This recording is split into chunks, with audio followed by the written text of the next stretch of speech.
Empower People works for disadvantaged women who are victims or potential victims of violence, including domestic violence, honor crimes, killing and trafficking or other type of slavery, and provides them shelter, proper counseling, legal support and other help required. The community work involves creating awareness and conducting livelihood programs.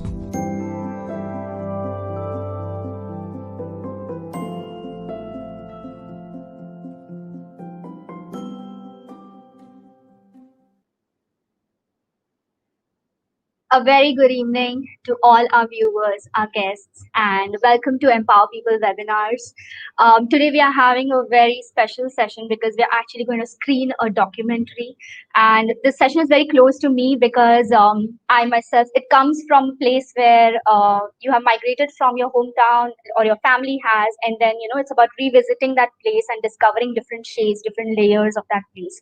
And that's what our filmmaker Chai Dingari and his mother Durga Dingari, they have attempted through the documentary. Surely they have a lot more to share with us about it, and we're really happy that we have this opportunity to kind of share this documentary with you all. I myself am yet to see it, and I have to even share one really amazing thing about this. When they had first screened the documentary in New York, it was also dedicated to the March Against Bride Trafficking that Empower People had carried out in 2018. And that time it had happened in New York. I wasn't able to attend it, so I was always like, gosh, I want to see it, gosh, I want to see it. And I'm so happy that through the webinars, it was the idea actually from Durgaji herself that, why don't we screen it in the webinars? And I'm really so happy and excited about this. And so that's what we are here for. I'd like to actually introduce our guest. It's a mother-son duo, and again, it really excites me all the time when people who are related, they get together and try to do something so beautiful and share it with the world. And both of them are really amazing human beings. And Chaitanya himself, he's a video journalist now at NY Times, New York Times, earlier at HuffPost, and he has also created a lot of films of his own. And Nari, I always say Nari, sorry about that. So Nari is a documentary dedicated to his hometown, and I'm sure there's a lot more we need to know there. And Durgaji herself is very enterprising, very inspiring for all of us at Empower People. She is an RJ at Tori Telugu One Radio International. She's also a beadwork entrepreneur and a freelance writer. So I welcome you both for this session, and I'm really looking forward to seeing the documentary and also the conversation we're going to have after that over different aspects of how we can really explore, our roots and how it really brings us closer to being human, I guess. And that's been my experience. So firstly, welcome again, all our audience who are watching this. Thank you so much for being here with us. And if you're watching from Facebook or YouTube, it would mean a lot if you can also subscribe to our channel or like our page. That will really boost our morale as well. And we again dedicate this, since it's Nari, it's about women, we also dedicate this to the survivors of bride trafficking, the issue that we are working with. And Empower People is actually a pioneer organization in identifying this issue and also advocating for it and working for it. And you can find out more about it on our website, www.empowerpeople.org.in. So again, welcome everyone, and I'd like to hand over the stage to both Chaitanya and Durgaji. And I have this question actually, where did you get this idea, of making this documentary? What was the root idea and how did you all go about it? And once you share that, we can start with the screening. Thank you so much. So. Great. Thank you so much, Rimaji. We're very excited to share the documentary. It was when we did the screening, we really wanted to tie ourselves to your organization. You guys do such a great job. So I'm excited to do this with you.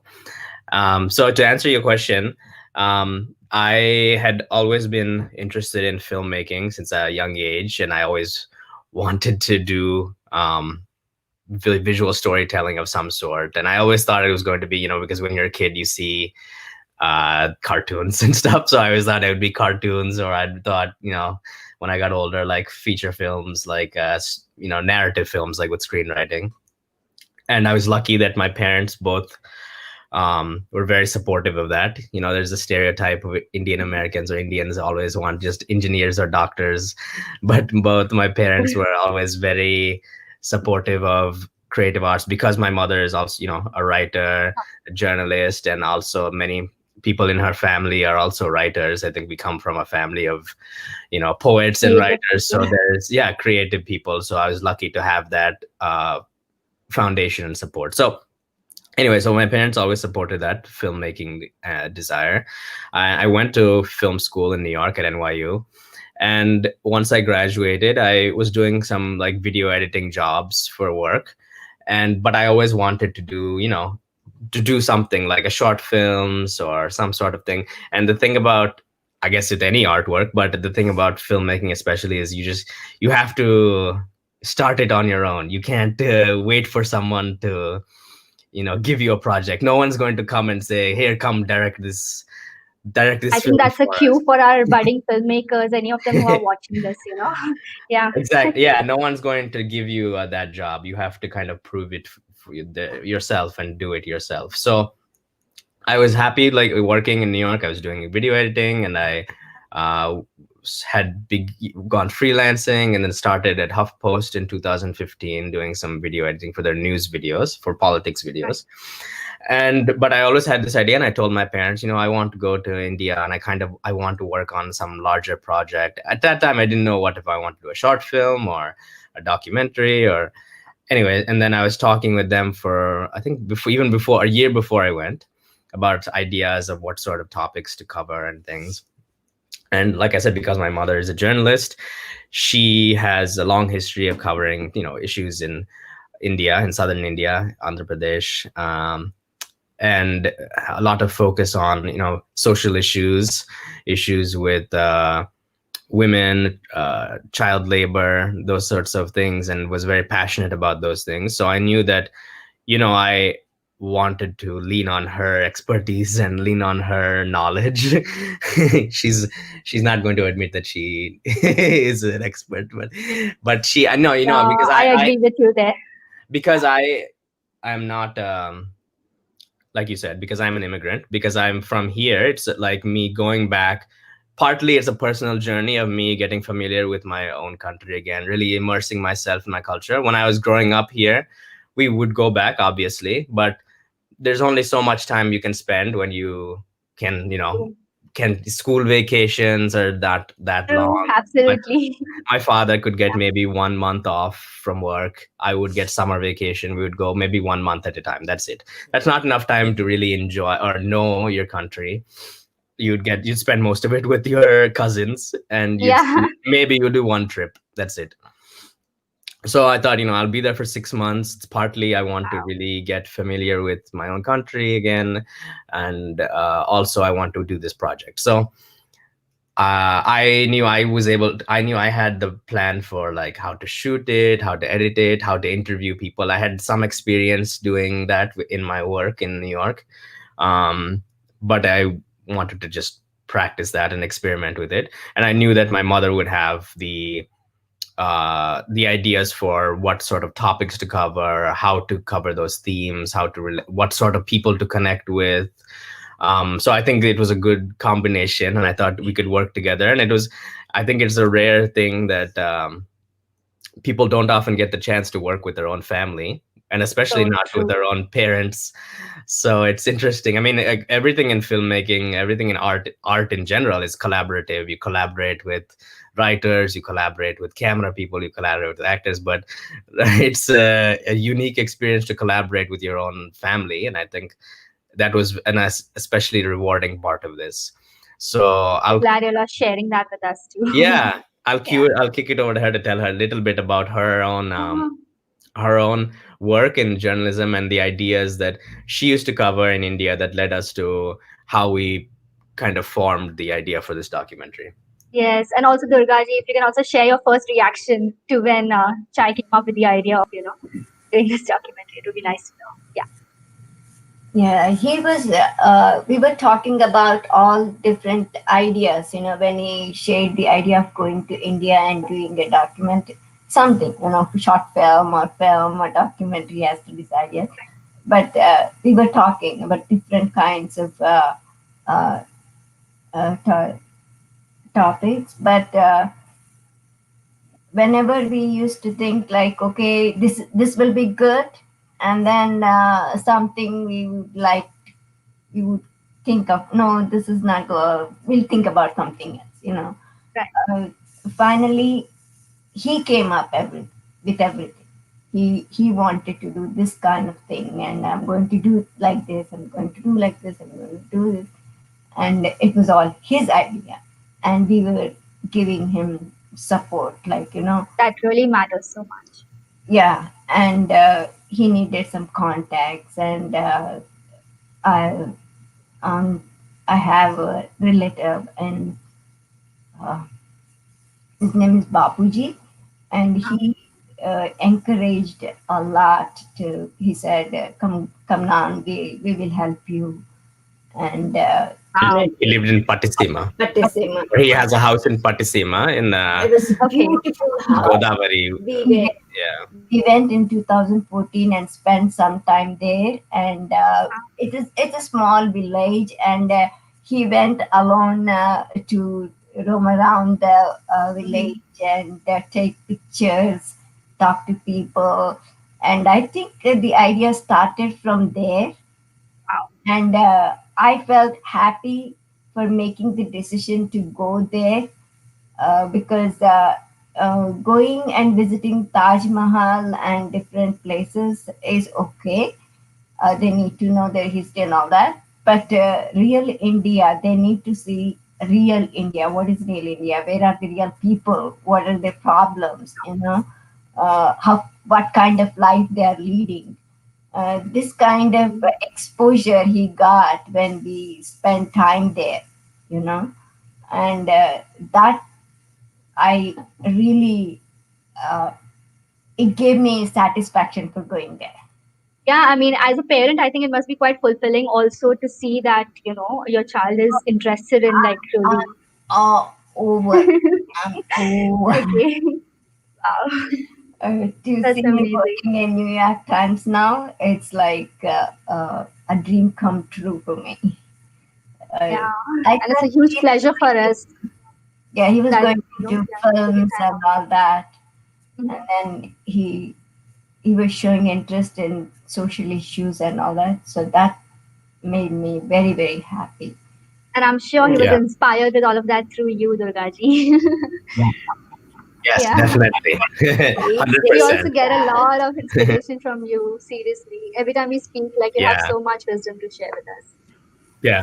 So basically, yeah, but like she said, she had those contacts and everything. So the basic idea that we finally came up with was that it would be a look into the life of women in this area in Andhra Pradesh and Telangana in 4 chapters. So it's throughout the ages. So very young, adolescent, middle age, and then old age. So we have interviews with dozens and dozens of women throughout these areas, in rural areas, in tribal villages, and also in in the slums and in more urban areas and more middle class areas. So it's kind of a dissection and cross section of all of those things, and like just a glimpse into their lives. So I think that's the basic intro. So I can get started with the film. We can get started and watch the film now, if that's good.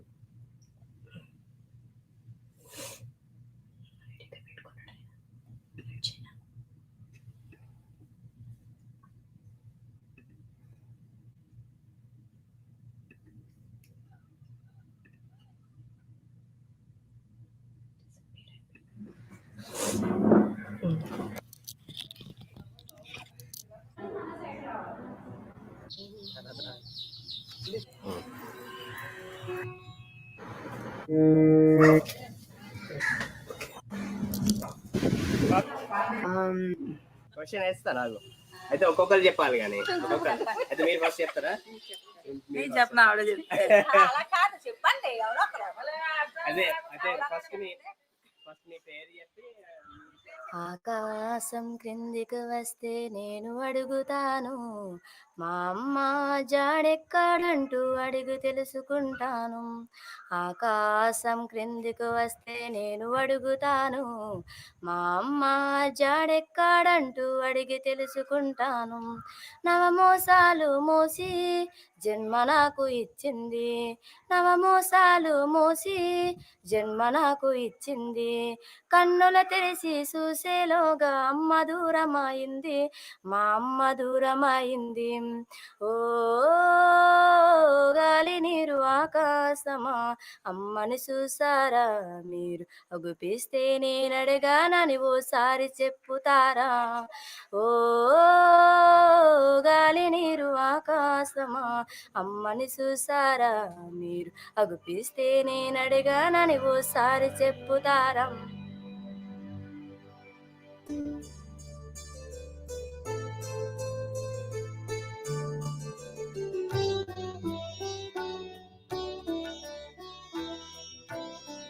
నా పేరు శకుంతల, చైతన్య అమ్మమ్మ. నేను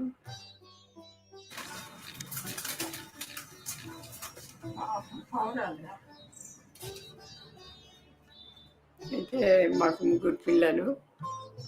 మా వారి బ్యాంకులో పనిచేస్తుంది. మా అబ్బాయి పేరు దేవాను, మా అమ్మాయి అనురాధ, చిన్న అమ్మాయి కనకదుర్గ. కనకదుర్గ కొడుకు చైతన్య. చైతన్య నా మనమడు, ఇక్కడికి వచ్చి ఇంటర్వ్యూ చేస్తున్నాడు. నా పేరు కనకదుర్గ. నాకు మా అమ్మ పెట్టిన పేరు ఇది. కనకదుర్గ దేవి పేరు అనమాట. అమ్మకి ఆ కనకదుర్గ దేవి అంటే చాలా ఇష్టము. మెన్ గాడ్స్ కూడా పోయి ఆమె దగ్గర కాళ్ళ పట్టుకొని అమ్మాయి రాక్షసులను చంపు, మమ్మల్ని కాపాడు అని చెప్పి అంటే ఆమె చంపుతుండే. నాకు ఒక రకంగా అది ఇన్స్పైరింగ్ అన్నట్టు అనమాట. 13 years ఆఫ్ ఏజ్ నాకేమనిపించడం మొదలుపెట్టిందంటే, నేను నాన్న మీద డిపెండెంట్. తర్వాత పెళ్లి చేస్తారు, ఆ తర్వాత హస్బెండ్ మీద డిపెండ్ అవ్వాలి. తర్వాత మా అమ్మ లైఫ్ చూస్తున్నాను కదా, ఆ తర్వాత ఏమవుతుంది, అమ్మ పిల్లల మీద డిపెండ్ అవ్వాలి. ఈ రియలైజేషన్ వచ్చినప్పుడు I wanted to find out more అనమాట. ఇది ఎందుకు ఇట్లా ఉంది, ఎప్పటికీ ఎందుకు ఒకళ్ళ మీద డిపెండ్ అయ్యి ఉండాలి. అండ్ ఒకసారి ఆయన అడిగింది అనమాట, మీరు ఎందుకు రాయకూడదు, మాకు విమెన్స్ పేజ్ ఉంది, దానికి విమెన్ ప్రాబ్లమ్స్ గురించి కానీ దానికి రాయండి అని చెప్పని అడిగితే, దెన్ ఐ స్టార్టెడ్ రైటింగ్.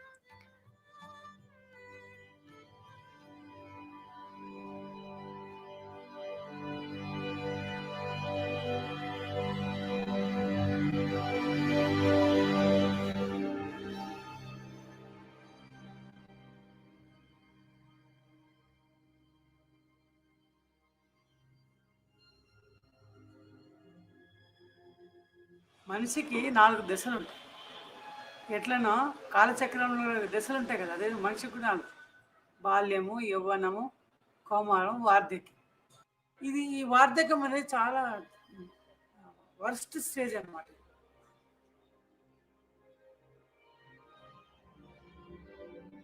నీ పేరే మళ్ళీ చెప్పండి ఒకసారి. నీ పేరేమ్మా? గట్టిగా చెప్పు. గట్టిగా చెప్పు. లక్ష్మమ్మ. ఓకే. నీకు ఎన్ని సంవత్సరాలమ్మా? అమ్మా 97. 97 years అంటే పాపము. నా వల్ల కాదమ్మా, ఈ సంసారం నా వల్ల కాదు, అయిపోయింది నా సంసారం.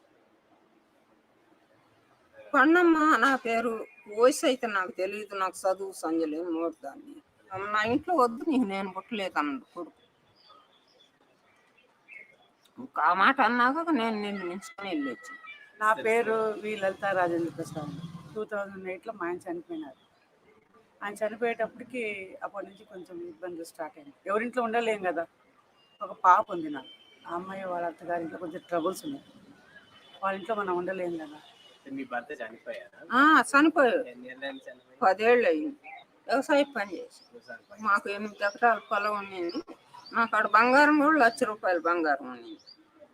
అన్ని తీసుకొని బయటికి పంపించేటట్టు మా కొడుకు. పిల్లని ఇచ్చిన మామే నేర్పినాడు తాగుడు, అంతకుముందు తాగుడు లేదు. పెద్దలు చేసిన పెళ్ళే మా ఆయన జర్నలిస్ట్ అనమాట. ఆయన ఫ్రీలాన్స్ జర్నలిస్ట్. ఢిల్లీ, అమెరికా అన్నీ వెళ్ళేవాడు. అక్కడ ఆయన ఎక్కడుంటే అక్కడ నేను పనిచేసేదాన్ని. కానీ ఎక్కడ కూడా నాకు పర్మనెంట్ చేయలేదు మా ఆయన. ఎందుకులే నేను ఉన్నా కదా నీకు. అప్పుడు ఆయన చనిపోతారు అనుకోలేదండి. చిన్న వయసులోనే ఆయన చెడిపోతారు అనుకోలేదు. చదువుకున్నాను. చదువు గురించి ఎందుకు లేదు చెప్పుడే నాకు బాధ. ఏం వద్దు, చదువు గురించి ఏం చెప్పను. కానీ ఏదో హిందీ టైప్ రైటింగ్ అట్లా నాకు ఉద్యోగం చేయాలని ఒక అంబిషన్ అనమాట. కానీ పడనీయాలి మా ఇంట్లో వాళ్ళు. ఆడపిల్ల కదా, పెళ్లి చేసుకొని వెళ్ళాలి అనేది. మా ఆయన కూడా నేను ఉన్నా కదా, ఏంది నువ్వు ఉద్యోగం చేసేది ఇంట్లో అట్లా అన్నమాట.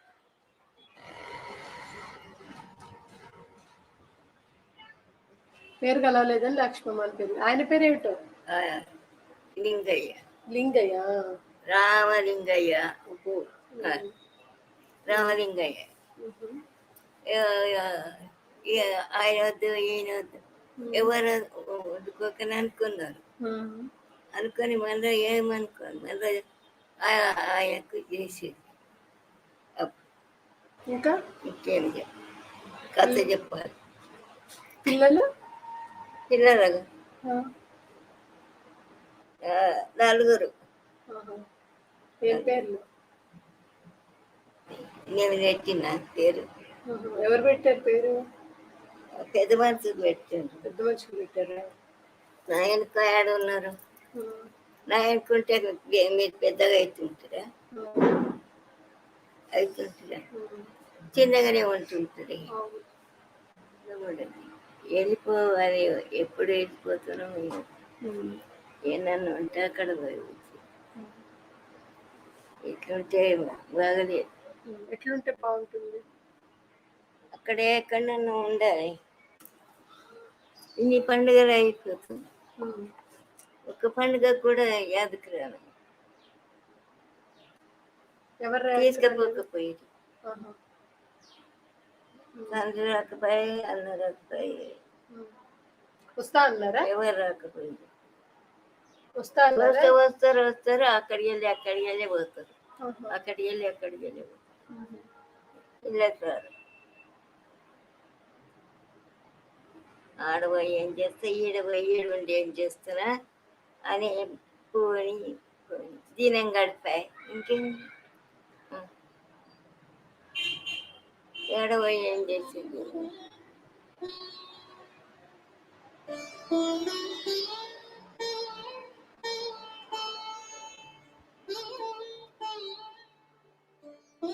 మన ఈ చేతి వేలు అన్నీ ఉన్నాయి అనుకోండి, ఈ 2 వేలు ఇట్లా ముడిచినాం.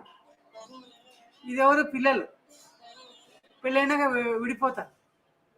వీళ్ళేమో తల్లిదండ్రులు, పెళ్ళైనాక విడిపోతారు. వీళ్ళు అన్నదమ్ములు, అక్క చెల్లెలు, వీళ్ళు విడిపోతారు. బంధుమిత్రులు ఇప్పుడు మన ఏజ్లో ఉన్నప్పుడు ఫ్రెండ్స్ అని వాళ్ళని అందరూ ఇప్పుడు.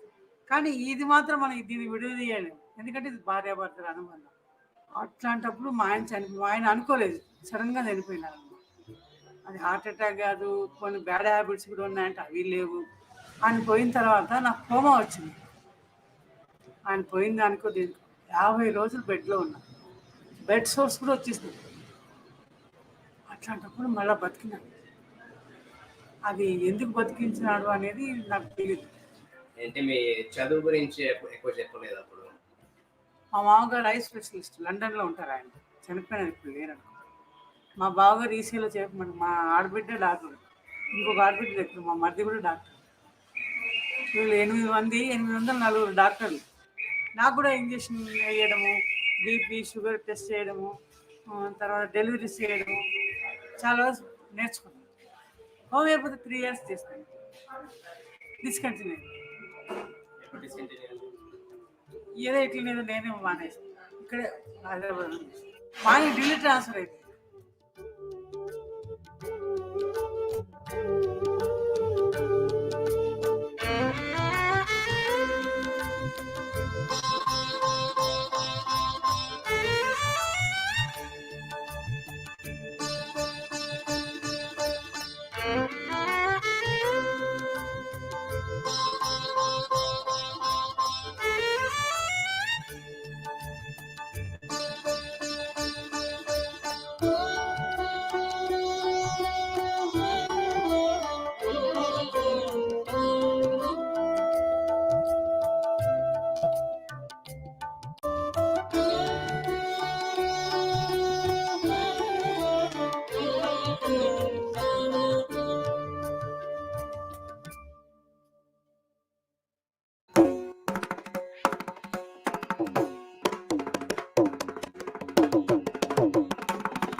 ఫోటోలో ఎంత ఉంటావు అన్న? నేను 40 ఏళ్ళు ఉండొచ్చు. తాత పోయినాక కొంచెం బాధ ఎక్కువనే అయింది.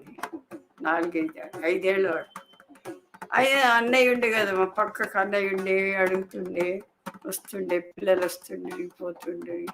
కానీ ఒంటరిగా ఆడవాళ్ళు ఉన్నా కానీ ఎవరేమన్నా కానీ నేను 5-6 ఏళ్ళు ఒక్కదాన్నే ఉన్నా అందరు నన్ను చూసి అబ్బా ఎట్లుంటున్నావు, అంతమంది ఉండి కొడుకులు బిడ్డలు పోయిండ్రు, కొన్ని ఇద్దరు ఉంటుండే, ఇద్దరు ఒకళ్ళు పోయిండ్రు, ఒకదారు ఎట్లుంటుందో అని అడుగుతుండే.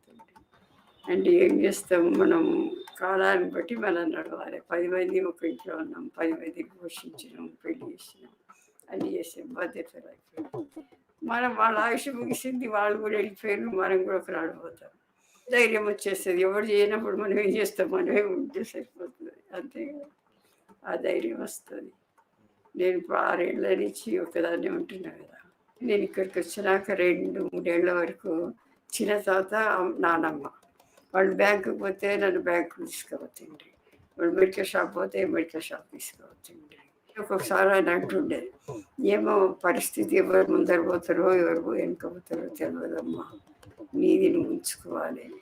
మీ అమ్మ పెళ్ళి కాకముందు నుంచే నాకు అలవాటు. పెళ్ళికి ఎంత డబ్బు పెట్టాలి, ఎట్లా పెట్టాలి, ఎవరి దగ్గరికి పోవాలి, ఇవన్నీ తాతకు నేను చెప్తే వింటుండే. మొదటి నాకు వస్తుందిగా, తర్వాత వింటుండే.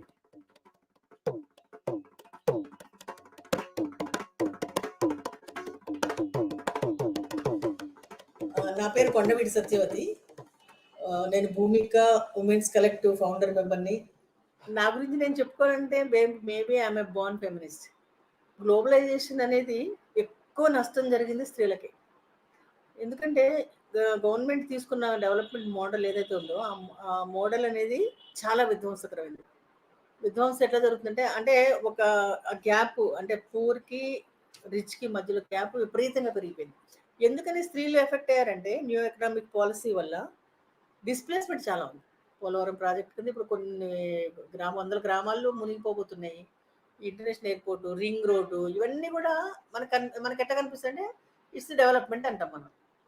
అండ్ వాట్ ఈస్ డెవలప్మెంట్ అనేది చాలా పెద్ద చర్చ. మళ్ళీ అది అభివృద్ధి అంటే ఏంటి, ఎవరి జీవితాలకి అందుతోంది అభివృద్ధి ఫలాలు అనేది. అయితే ఆ డిస్ప్లేస్మెంట్ వల్ల నగరాలకు రావడము, నగరాల్లో సెక్యూరిటీ లేకపోవడము, దాని ద్వారా పని లేకపోవడము, దానివల్ల ట్రాఫికింగ్ విపరీతంగా పెరిగింది. ఈ పరిణామాలన్నీ ఇప్పుడు మన చుట్టూ జరుగుతున్నాయి.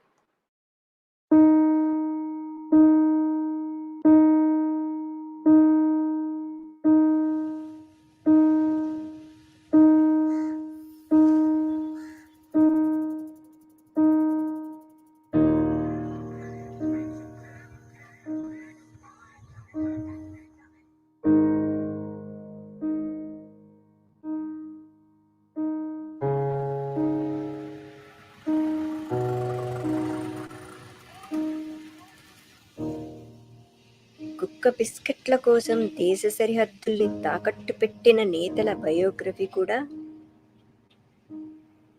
డంపింగ్ ధాన్యాల ముందు రైతన్నలు మోగబోయి, లాకౌట్ గేట్ల ముందు కార్మికుడు మోగబోయి, కలలు కమ్యూనికేట్ కాక కళాకారుడు మోగబోయి, నాగరికతలు మోసి మోపు కట్టిన జీవితాలకు దిగులు తప్ప, దివాళా తప్ప, దేశ దిమ్మరితనం తప్ప ఇంకేమీ లేదు. శ్రమజీవిత సౌందర్యం వాళ్ల పాలిట ఓ విక్కిరింత మాత్రమే.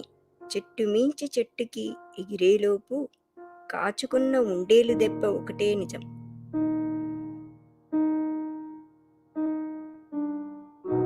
ఆకాశాన్ని మింగేయాలనే దళారి ఆశకి ఊతగా, కట్టుబానిస కన్నీటి మీదుగా ఆనకట్ట నిర్మించడమే నాగరికత.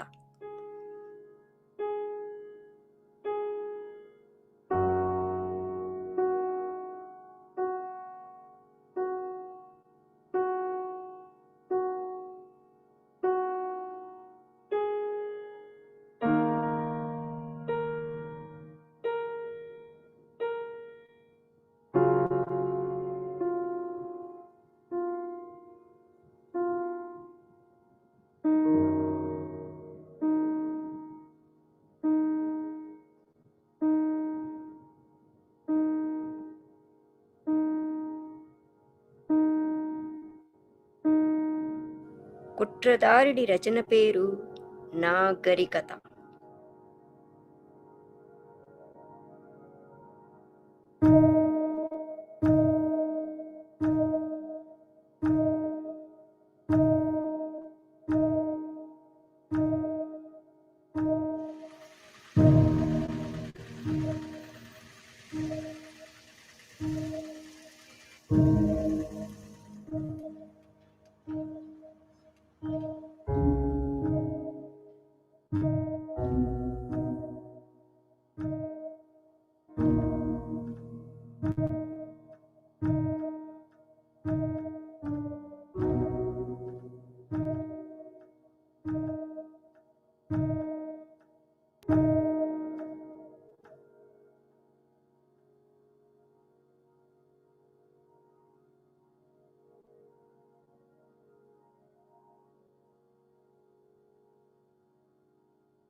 ప్రతి లేడీ ఏదో ఒక జాబ్ చేసి తన ఇండివిజువాలిటీ తను డెవలప్ చేసుకోవాలి. అని మీ మదరు నేను ఎవరైనా సరే సెల్ఫ్లెస్ వర్క్.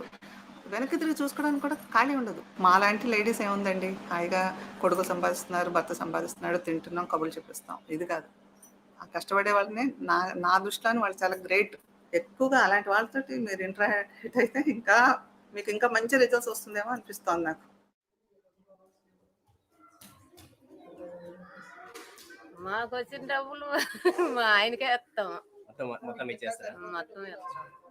మా ఆయన కూలికి వెళ్ళిపోతాను, నా పిల్లలకు వండుకొని ఆ పిల్లల్ని పిలుచుకొని అంగన్వాడలో ఆయా నేనే టీచర్ నేనే. మరి మా ఆయన కూలి పనికి వెళ్ళిపోతుండ్రు కదా, నేనే చూసుకోవాలి. మరి నా వయసు అంత 20 అవుతుందండి.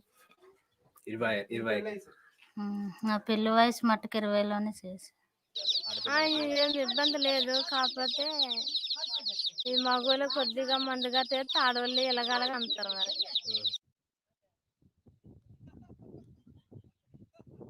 చదివితేనే మంచిది తల్లిదండ్రికి. మాకు అప్పుడు చిన్నప్పుడు చదువు లేకపోయినా పిల్లలు ఇప్పుడు చదువుకుంటే పిల్లల వల్ల కొద్ది తల్లిదండ్రి మార్పు వస్తాం. చదువుంటే 4 రకాలు మాట్లాడి ఎక్కడికి వెళ్ళినా ఏదైనా వాళ్ళు సాధించుకోగలరు.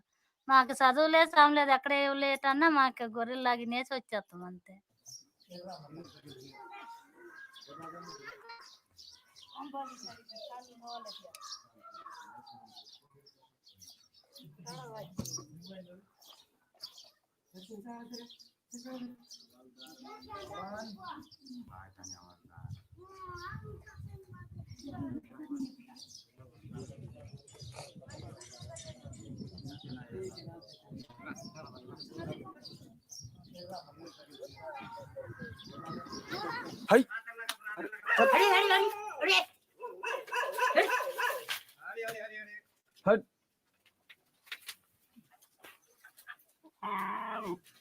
మీరు ముందు కూలి పనికి వెళ్తుండేనా?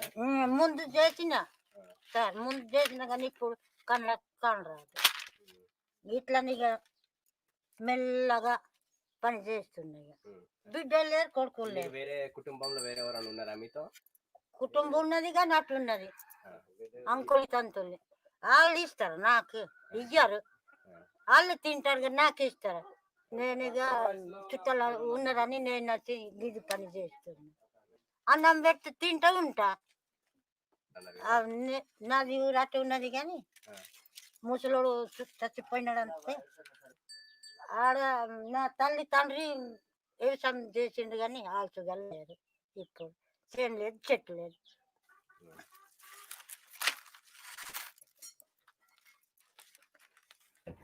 అయితే మీ పేరు చెప్తారు? మడవి సోనిబాయ్. 25 సంవత్సరమైనగా మాకు రోడ్డు లేదు, ఏమీ లేదు. మీరు అమ్మడానికి మరి నడుచుకుంటే తీసుకెళ్తారా? నడుచుకుంటూనే పోతున్నాం సార్. 8 కిలోమీటర్ నడుస్తున్నాం మేము. ఇది 40కి పోతున్నది సార్, ఇది ఏమో 30కి పోతున్నది. ఇట్లనే ఇక మాకైతే బతకైతే బాగా కష్టం ఉన్నది సార్. రోజుకి ఎన్ని అమ్ముతాయి అవి? ఇవి 3 అవుతాయి సార్, ఇవి 2 అవుతాయి అంతే. అంతే. మొత్తం ఒక రోజు మంచిగా అయింది అనుకుంటే ఎంత డబ్బులు వస్తాయి? ఆదివారం అయితే 10 అవుతాయి సార్. ఇసంటి పెద్ద 10 అయితే 300 మొత్తం 300 వస్తాయి. 300. ఎర్లీ 90sలో యాంటీ అరక్ మూమెంట్ జరిగింది. అప్పుడు అంటే సారా తాగి వచ్చేసి ఈ బీద వాళ్ళ ఫ్యామిలీస్లో ముఖ్యంగా రిక్షాలు దొక్కేటోళ్ళు, చిన్న చిన్న పనులు చేసుకునేటోళ్ళు, సాయంత్రం అయ్యే కల్లా మేము బాగా అలసిపోయినామని చెప్పేసి మొగోళ్ళు బాగా తాగేసి రావడం, సంపాదించుకున్నదంతా వాళ్ళకి తగలబెట్టేసి ఇంటికి వచ్చి భార్యలు ఏదైతే సంపాదించుకుంటారో అది కూడా లాక్కొని వాళ్ళని కొట్టడము, పిల్లలను కొట్టడము. ఇంకా అప్పుడు వాళ్ళు బయటపడ్డారు. అనే ఉద్యమం మొదలు పెట్టినప్పుడు ఉమెన్స్ ఆర్గనైజేషన్స్ కూడా వాళ్ళకి సపోర్ట్ చేసి పెద్ద ఉద్యమం చేసింది. యాంటీ అరెక్ మూవ్మెంట్ జరిగినప్పుడు అది మొత్తం ఒక పెద్ద కార్చిచ్చులాగా ఆంధ్రప్రదేశ్ అంతా అల్లుకుంది. ఈ ఉద్యమాలు జరిగే సమయంలోనే ఈ సెల్ఫ్ హెల్ప్ గ్రూప్స్ అని కూడా మొదలైనవి. అది ముఖ్యంగా గ్రామీణ మహిళలకు ఆర్థిక స్వాతంత్రం కల్పించి, అందులో ఒకటి డ్వాక్రా group, development of women and children in rural areas. ఇంత చైతన్యవంతమైన స్త్రీలని ఆ ఉద్యమాన్ని అణిచివేసి ఆ తర్వాత జరిగిన పరిణామం ఏంటంటే, మీరు ఇందాక చెప్పారు డ్వాక్రా గ్రూప్స్, వాళ్ళలో ఉన్న స్పిరిట్ అంతటిని నాశనం చేశారు. పోరాట పటిమ, సోషల్ ఇష్యూస్ పట్ల చాలా అవగాహన ఉండేది వాళ్ళకి. ఇనిషియల్లో మేము కూడా వెళ్ళేవాళ్ళం. వాళ్ళ రౌండ్గా కూర్చుని వాళ్ళు మాట్లాడుతుంటే చాలా ఆశ్చర్యం, అమ్మో వీళ్ళు ఏంటి ఈ ఆ విషాదం. ఈ రోజు మీరు చూస్తే కనుక ఏదో మైక్రో ఫైనాన్స్ వాళ్ళు ఎంటర్ అయ్యి వాళ్ళకి విపరీతమైన రుణాలు ఇచ్చి, మగవాళ్ళు తాగి ఆదాయాన్ని కుటుంబానికి ఇవ్వకుండా వాళ్ళంతా వాళ్ళు వాళ్ళ నాశనం అవుతున్నారు, కుటుంబాన్ని నాశనం చేస్తున్నారు. ఆడవాళ్ళ మీద పెను భారం పడింది. వాళ్ళు అప్పులు తెచ్చి ఆ అప్పులు కట్టుకోవాలి, కుటుంబాన్ని చూసుకోవాలి, పెళ్ళిళ్ళు చేయాలి, పిల్లలను చూసుకోవాలి, పశువులు చూసుకోవాలి, అన్నీ వాళ్ళని చూసుకోవాలి. ఇది చాలా పెద్ద విషాదం జరిగింది ఆ అందుకని ఇప్పుడు మీరు ఎవరన్నా స్త్రీలను వెళ్ళి మీరు గ్రూప్స్ మాట్లాడమనండి.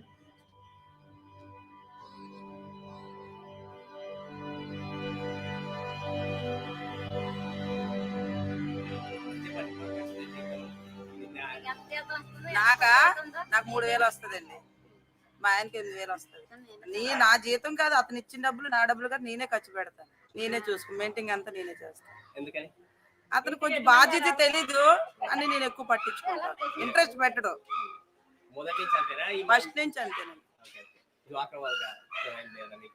ఉందండి, ఉందండి. ఏ లాభం అండి, డబ్బులు ఇచ్చారు 15,000, కొంచెం ఎక్కువ ఇస్తే మంచిగా ఉన్నావు, తక్కువే కాదు ఇస్తున్నాడు, ఎక్కువ అనుకో కొంచెం అమౌంట్ లో తగ్గుతాయి. ఈయన 5వ క్లాస్ 13 సంవత్సరాలు పెళ్లి చేశారు. కష్టాలంటే ఇప్పుడు నువ్వే కందండి, కష్టాలు డబ్బు ఉంటే ఏదైనా కష్టాలు పోతాయి. ముందు మనీ ప్రాబ్లం ఎక్కువ. అందులో ఒక్కొక్కటి 3,000 4,000 కట్టుకోబడికి, ఇంట్లో మేత అయిపోయి ఇంక పిల్లలు మేము ఏం చదివించుకోగలుగుతాం చెప్పండి. లైఫ్ అలాగ ఉంది. ఏదో దేవుడు చచ్చిపోకుండా బతకండి, లైఫ్ అలా ఈదుకొని వచ్చేస్తాను. కాకపోతే ఎంతసేపును లైఫ్ లోనంటే ఇబ్బంది పడుతున్నాం, చాలా నరకం. అలా కలిసి ఏదో ఆత్మహత్యలు గీతమహత్యలు చేసుకోకుండా బతుకు నడిపిస్తున్నాం. అది కాకపోతే చదువుల మీద ఇంట్రెస్ట్ పెట్టలేకపోతున్నాం. అలాంటి వాళ్ళు ఫీజు తీసుకుంటే కానీ చదువు చెప్పరు. ఇంకా అలాంటప్పుడు ఆ పెట్టేది ఏదో పిల్లలు భోజనం పెట్టి పైకి లేపితే బెస్ట్ కదా. ఆ భోజనం మానేసి ఫీజులు కడితే సుఖమేముంది, పిల్లలు పాడైపోతారు. ఇంకా పిల్లలు పోషించుకోవాలనేసి అదే టెక్నిక్ వదిలేసుకుంటాం. పేరు వి చిన్నమ్మ. మీరు మీ ఇంట్లో ఎవరెవరు ఉంటారు? ఒకదాన్ని మనవరాలు 3 ఉన్నారు, పెళ్ళిళ్ళు అయిపోయింది. పాపకి 3 పాపలండి. పాప పుట్టినండి, 3 పాపలు పుట్టిన తర్వాత ఆ తల్లి చచ్చిపోయింది. ఈవిడే పట్టుకుంది. అదే మా మనవరాలకు మేమే పెళ్లి చేసామండి, మా అమ్మ ఇల్లు పనులు చేసి. పిల్ల 10 సంవత్సరాలు, పిల్ల వచ్చి 7 సంవత్సరాలు, పిల్ల 2 సంవత్సరాలు. అప్పటి నుంచి అలాగా పిల్లలు పెంచుకొచ్చాను, పని చేశాను, గిన్నెలు పని చేసి. వాళ్ళ నాన్న నేను ఇంకో పెళ్లి చేసుకున్నాను, వదిలేసాను. మా అమ్మాయి చచ్చిపోయిన తర్వాత పిల్లలు ఒగ్గిస్తాను. పిల్లలు ఒగ్గిసిన తర్వాత నేనే ఇదిగో ఈదిలోనే ఇప్పుడు 2 సంవత్సరాల నుంచి ఇలా పనులు చేసుకొని బతుకుతాను, పెళ్లి చేశాను. నా పేరు గీత. మా ఆయన 2 పిల్లలు. నేను ఇంటి పని చేస్తాను. మా మేడం గారిని పని చేస్తానండి. ఆవిడ చదవమని నన్ను క్లోజ్ చేస్తున్నారు, ఎంఏ చేయమని అడుగుతున్నారు. ఎంఏ చేయగీత, నేను జాబ్కి ఎక్కడైనా సరే నేను పెట్టిస్తానని చెప్తున్నారండి. కాకపోతే పిల్లల వల్ల నేను ఎక్కువగా పని చేసి ఇంట్లో పనిచేసి ట్రైన్ అవి చదవలేనేమో అని ఆవిడ డబ్బులు వేస్ట్ చేయడం ఎందుకు. అయితే బిఏ కూడా ఆవిడే చదివించారండి నన్ను. మళ్ళీ ఆవిడ డబ్బులు ఎందుకు వేస్ట్ చేయడం అనేసి ఆలోచిస్తున్నానండి. ఏ ప్రాబ్లం లేకపోతే చదువుకోవచ్చు, కానీ అన్ని ఫ్యామిలీ ప్రాబ్లమ్స్ అన్నీ కూడా నా మీద ఉన్నాయండి. పిల్లలు చదివించడం, మార్నింగ్ లేసి వాళ్ళకి క్యారేజీలు కట్టడం, వాళ్ళకి తీసుకెళ్ళడం రావడం, మళ్ళీ హస్బెండ్తో ప్రాబ్లం ఉన్నది, హస్బెండ్ కూడా డ్రింక్ చేస్తూ ఉంటారండి. అది ఆ ప్రాబ్లం కేక్ చేసి ఇవన్నీ చేసి చదవలేనేమో అని అనిపిస్తుంది. నేను అనుకోలేదండి ఆ పని చేస్తానని, నేను అనుకోలేదు అసలు. నేను చదువుకున్నాను కదా, ఏదైనా జాబ్ చేస్తానేమో అనుకునేదాన్ని, కానీ పరిస్థితులు బట్టి ఆ పనికి వెళ్ళడం అయింది. చూసేవాడు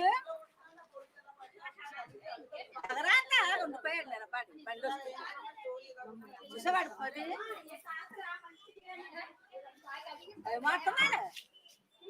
ఎప్పుడు కూడా గుర్తించింది ఏంటంటే, అవి ఎలక్షన్ టైం అప్పుడు వీధి వీధులు తిరగండి, మీకు అమ్మ ఈ చేస్తాము ఈ చేస్తాము, ఇల్లులు కడతాము, మీకు మేడలు కడతాము, మీ అండగా మేము ఉంటాము, మీతో మేము ఉంటాము అంటారు. ఎలక్షన్ అయిపోయిన మరుసనాడు ఏమంటారు, వెళ్తే ఖాళీ లేదు ఉండమ్మా, మళ్ళా అమ్మ పర్వాలేదు అంటారు. అలాగే అంటారండి. మా పేదోడి కష్టం సుఖము కూడా ఇంటికి వచ్చి తట్టివాడు ఎవడు లేడండి. మీరు ఏమైనా అనుకోండి, నిజంగా ఇది సత్యం అండి. ఇదే సత్యం అండి. నిజంగా కష్టపడటము, ఈ మనిషి తాలి సంగతి సుఖంగా ఉన్నోళ్ళు తెలియదండి. ఈవిడ ఎంత పని చేస్తున్నదని. ఈవిడికి ఒక 500 ఇస్తారు కానీ ఎన్నో పనులు చెప్తారు వాళ్ళు. అలా 4 ఇళ్ళు పని చేస్తుంది. ఆ 4 ఇళ్ళకి 2000 వస్తుంది, 4000 అద్ది. అలా ఆయన వస్తాడు కానీ తెస్తే తెస్తాడు, లేకపోతే వెనకేస్తాడు. అంత ఇబ్బందుల్లో ఉన్నారండి జనాలు కూడా, చాలా ఇబ్బందులు ఉన్నారు బాబు. నిజంగా కొన్ని మాట ఉన్నమాట కదా బాబు. ఇప్పుడు మా కష్టాలన్నీ తెలుసుకోవడానికి మీరు వచ్చారు సార్. ఇది అక్కడ ఇలా ఉన్నది, అక్కడ పరిస్థితి, వాళ్ళకి మనం అండగా ఉండాలా అని అంటారండి. ఎంతవరకు మా వరకు రాదు మీ అండ, ఈ మయాన్ని కట్ అయిపోతుంటాయి.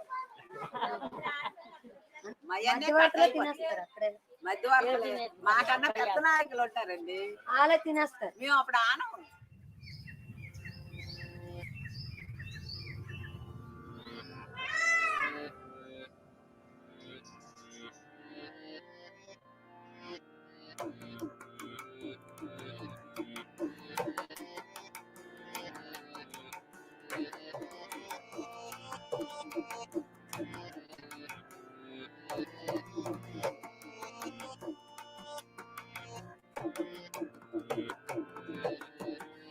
మా నాన్నగారి పేరు దాసేది వెంకటాచార్య గారు, సంస్కృత విద్వాన్.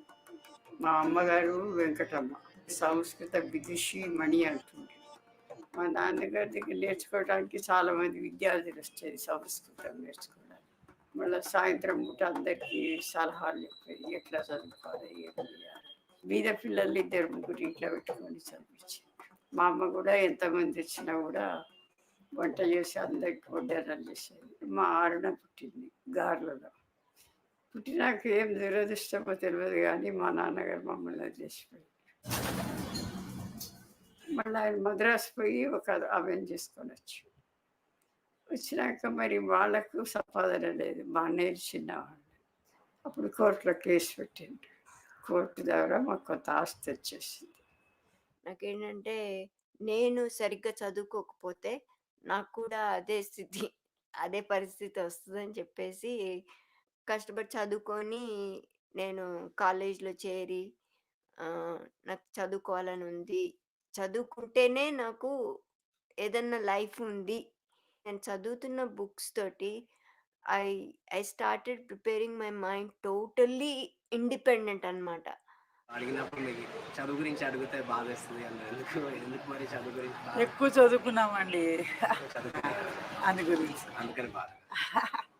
దాని దగ్గర నేను 10th అయ్యేలాగా Hindi, English, Telugu 3 short and lower higher pass అయ్యాను. అది మా అమ్మ చదవాలని 5th క్లాస్ నుంచే ప్రాథమిక మధ్యమ అవన్నీ చదివిపించింది మా అమ్మగారు. ఆమె కూడా చదువుకునేది. ఆమె చదివిన తక్కువైనా కానీ మా తమ్ముడు ఎంకామ్ పాస్ అయిపోయినప్పుడు ఆమె దగ్గర చదువుకున్నాడు లెక్కలు. చూడండి అంత క్లవర్ మా అమ్మ, మాకు దైవం. చదువుకోవాలండి అందరు, ప్రతి ఒక్కరు చదువుకోవాలి, బ్లైండ్గా ఉండదు.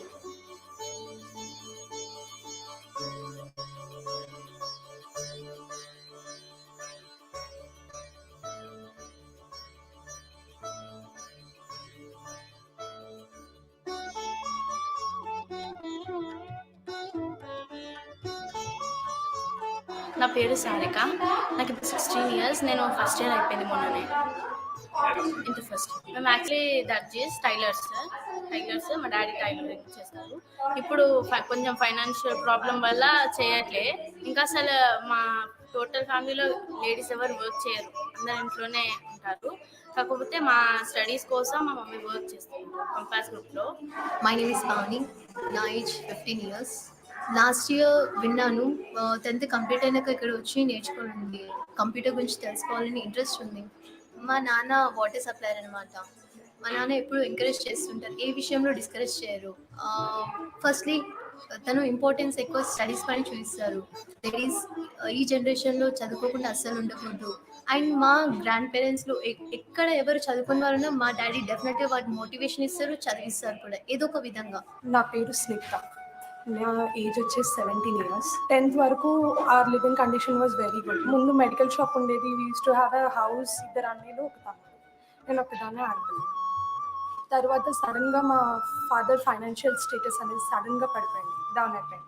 అండ్ చాలామంది వచ్చేసి రిలేటివ్స్ అందరూ, ఎందుకు నీ ఫైనాన్షియల్ స్టేటస్ బాగాలేనప్పుడు ఇంకా పడిపోకముందే నీ కూతురికి పెళ్లి చేసి పంపించేసి, బికాస్ కూతురు ఎప్పుడు బర్త్డేనే అన్నారు.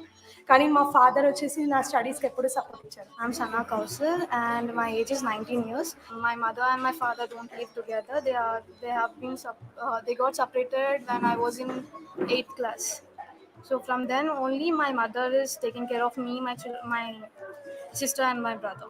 They got separated because of me and my sister. Support me and my sister for studies. My father has 8 sisters. So he said that girls should not be studied. Means they did not get any education, or they should be illiterate, not literate, because then we'll get difficulty in finding matches for her also if she gets studied. So in that case, they got many fights have been taking place. The thing is, my mother, she completed 10th and she got married at the age of 18 years. She has faced a lot of problems because of my father. So she is like, what problems I have faced should be not faced with my children, especially with girls. She every time fight with my father and my grandmother that no, till she complete her graduation, post graduation, and she does job and stand on her own legs, then only I'll do her marriage. ఇక్కడ actually computering లో మా అత్త నేర్చుకుంది. ఆమె చెప్పారు, holidays లో ఎందుకు ఖాళీగా ఉండడం, అందులో అందరు గర్ల్సే ఉంటారు, మంచిగా నేర్పిస్తారు ఇలా అంటే వచ్చాను. మా ఇంట్లో కంప్యూటర్ ఉంది, కాకపోతే నాకు అప్పుడు ఏం తెలియదు, కంప్యూటర్ ఎలా ఆన్ చేయాలో కూడా తెలియదు, ఎలా కనెక్ట్ చేయాలో కూడా తెలియదు. ఇప్పుడు ఇక్కడికి వచ్చాక టీచర్ బాగా నేర్పిస్తున్నారు. టైపింగ్ కూడా కొంచెం ఫాస్ట్ అయిపోయా. అంటే ఇక్కడికి వచ్చినాక మోటివేషన్ ఉంది, లేడీస్ ఈ విధంగా కూడా చేయొచ్చు. Okay, they can come to some days.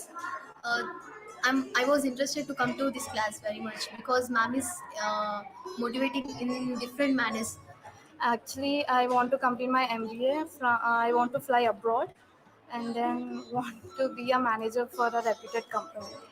My goals. After manager, president, vice president, and CEO, like that. నేను చదువుకొని MBA HR చేసి ఒక జాబ్ చేసి మా ఫాదర్ని మదర్ని కొంచెం హ్యాపీగా చూసుకోవాలనుకుంటున్నాను. నా గోల్ వచ్చేసి chartered accountant, CA. I want to become software engineer. నేను మా డాడీకి ఒక సపోర్టెడ్గా నిలవాలి, మా ఫ్యామిలీ కంటే నేను ఒకటి చేయాలి. సొసైటీలో చాలామంది ఆపోజిట్ వాళ్ళు ఉన్నారు ఆడపిల్లకి, అండ్ ఆడపిల్లకి సపోర్ట్ చేసే వాళ్ళు ఉన్నారు. బట్ ఆ జాలి నేచర్ అనేది ఉండకూడదు. ఆడపిల్ల అని చెప్పేసి జాలి పడకూడదు, ఆడపిల్లని కన్నారని పేరెంట్స్ మీద జాలి పడకూడదు, ఆడపిల్లని పెంచుతున్నారని బర్డన్గా ఫీల్ అవ్వకూడదు.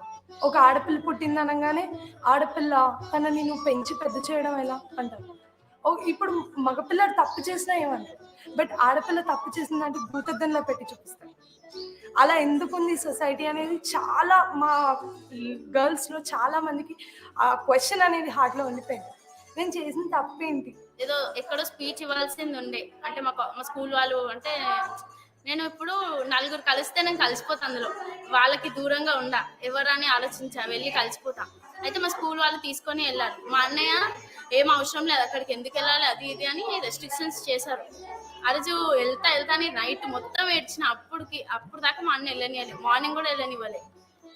లాస్ట్కి స్కూల్ నుంచి కాల్ వస్తే అప్పుడు పంపించారు. అందులో నాకు 3rd ప్రైజ్ వచ్చింది. అప్పుడు అర్థమైంది మా అన్నయ్యకి మా చెల్లి ఎంతైనా చేయగలుగుతుంది.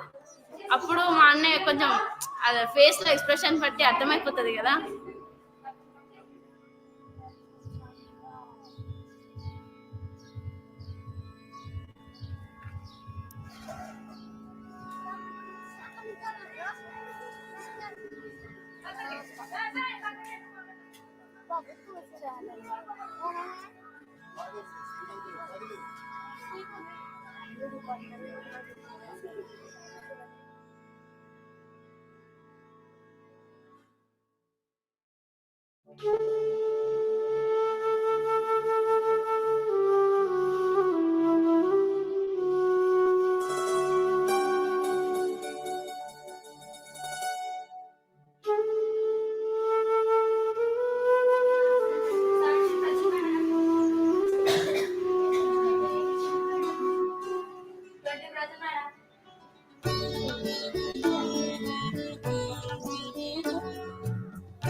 My name is Aylela, 5th class.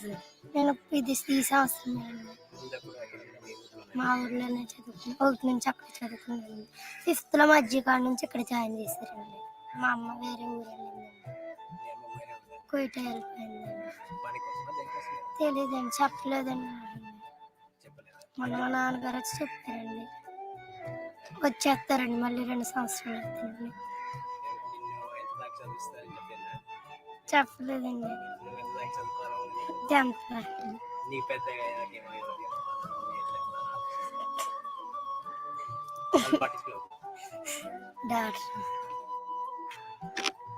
My name is కర్ సరస్వతి, 9th క్లాస్. మా ఇంట్లో అమ్మ, నాన్న, నేను, మా తమ్ముడు. నాన్నేమో చేపలు పడతాడు, అమ్మేమో కూలి పనికి వెళ్తాడు. మా నాన్న అయితే 3వ తరగతి, మా అమ్మ ఏం చదవలేదు. నన్ను 10th దాకా చదివించి పై చదువులు గట్ట డబ్బులు పోగేస్తున్నారు. తమ్ముని గట్ట నాకులాగే పై చదువులు చదివిద్దామని చూస్తున్నారు. నాకు ఎక్కువగా ఇంట్రెస్ట్ టీచర్ అందుకు అనేక విషయాలు పిల్లలకు బోధించవచ్చు. టీచర్లో ఒక గొప్ప నైపుణ్యం గట్ట దాగి ఉంది. ఎందుకంటే టీచర్ అంటే ఒక అమ్మ లాంటిది, అలాగే ఒక గురువు అని కూడా పేరుంది. ఆ పేరు నేను సంపాదించాలని నా కోరిక. అమ్మమ్మ ఉండేది. ఆ అమ్మమ్మ చిన్నపిల్ల, దీనికి ఇప్పుడు చదువు వచ్చినా పెద్దదికి కూడా చదువు అని మండి పడుతుంది. ఒక 7-8 దాకా చదివి మానిపించేయండి, ఆడపిల్లకి చదువు ఎందుకు, బుద్ధి లేనిది అవుతుంది అంటే నేను ఎదురు తిరిగాను. అందుకే ఇప్పుడు దాకా చదవగలడానికి అవకాశం ఉంది. అవునండి. My name is Jyothi, 9th class. మా ఫ్యామిలీ మొత్తం 12 మెంబర్స్. అమ్మ, నాన్న, అక్క, చెల్లెళ్ళు, తమ్ముళ్ళు, అన్నయ్య. 10th వరకు. సాంగ్స్. వాయిస్ అంటే చాలా ఇష్టం, బాగా వాయిస్ బాగా వచ్చింది. అది అమ్మ కోసం ఉంది. అమ్మ అంటే చాలా ఇష్టం. వ్యవసాయం అండి, అందరినీ చాలా కష్టపడి పెంచుతుందండి. అంటే కుటుంబం మొత్తం చాలా మంది పిల్లలు కదా, అంతమంది పిల్లల్ని కానీ అలా పెంచుతుంది కాబట్టి ఇష్టం. ఇప్పుడు అమ్మ పాటల్లోనే ఏ పాట అయినా చాలా ఇష్టం అండి. ఆ పాట రావాలి అనుకుంటున్నాను.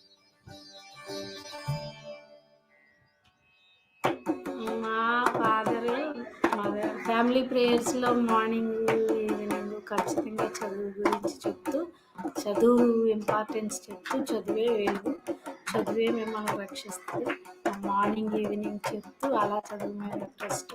ఆ యాటిట్యూడ్తోనే చిన్నప్పటి నుంచి పెరిగాను. పాప చదువు నిమిత్తం రంగారెడ్డి వెళ్ళిపోయినా, ఫ్యామిలీ షిఫ్ట్ చేసిన, నేనైతే స్కూల్లో ఎక్కువ వారానికి 2 సార్లు, వీళ్ళైతే ఒకసారి ఇంటికి వెళ్తాం తప్ప మిగతా రోజుల్లో పిల్లలతో ఇక్కడే స్కూల్లోనే ఇక్కడే అన్నీ ఇక్కడే. అసలు ఫస్ట్ ఈ స్కూల్ డాక్టర్ పార్థసారథి ఆయన హెడ్ మాస్టర్ ఉండేవారు. I'm doctor Parthasarathy. At the age of 20 నాకు గవర్నమెంట్లో ప్లేస్మెంట్ వచ్చింది నుంచి మొత్తం టోటల్ సర్వీస్ నేను ట్రైబల్ ఏరియాలో tribal welfare girls high school board group Polavaram పాకెట్లో ఉంది. ఎక్కువ సంవత్సరాలు మినిమం 11 years సర్వీస్ అక్కడ చేశాను, కంటిన్యూస్ సర్వీస్. అది ఇండియాలోనే first government high school, that girls high school, tribal girls high school, complete 100% tribe చుట్టూ. ఫస్ట్ ఏంటంటే ల్యాబొరేటరీస్ డెవలప్ చేయాలి. ల్యాబొరేటరీస్ కూడా biological sciences, physical sciences, general labs ఇట్లా చేసి. బయాలజికల్ సైన్సెస్ అంటే ఫర్ ఎగ్జాంపుల్ హ్యూమన్ బీయింగ్ మేము మైన్యూట్గా వెళ్ళిపోయి 1 month బేబీ ఫీటస్ దగ్గర నుంచి 2nd month, 3rd month, 4th month అట్లా 9th month దాకా ఎంబ్రియోస్ మేము కలెక్ట్ చేసి చేయడం జరిగింది. అలాగే mammal brain equivalent structure to the human beings ఇవన్నీ కూడా ప్రిజర్వ్ చేసాము. ఇక్కడ మన బేసిక్స్ ఇవ్వకపోతే ఇంటర్మీడియట్లో 0. పిల్లలు హ్యాండ్ వర్క్స్ నేర్పించడం, రేపు పొద్దున్న వాళ్ళు డ్రాప్ అవుట్ అయిపోయినా వాళ్ళ కాళ్ళ మీద వాళ్ళు, మరి ఇంట్లో వాళ్ళని అడగకుండా పాకెట్ మనీ సంపాదించుకునే అట్లా నేర్పడం, ఎంకరేజ్ చేయటం. 5th దాకా చదువుతున్నారు. తర్వాత వాళ్ళు ఏంటంటే ఇంటి పనులకు మాత్రమే రిస్ట్రిక్ట్ చేయబడి ఫర్దర్ స్టడీస్కి రావాలి. ఇక్కడ డ్రాప్ అవుట్ అనేది మెయిన్ కారణం due to lack of interest. ఆ పేరెంట్కి ఇంట్రెస్ట్ లేక. ఇంకొక కండిషన్స్ ఏంటంటే పూర్తిగా ఈ పిల్లలు చైల్డ్ కేర్ కోసం, ఆ తర్వాత ఇంట్లో ఏవో చిన్నపిల్లలు ఉంటున్నారు, అమ్మ నాన్న పొలం బయటకు వెళ్ళిపోతున్నారు, ఆ పిల్లల్ని ఆడించడం.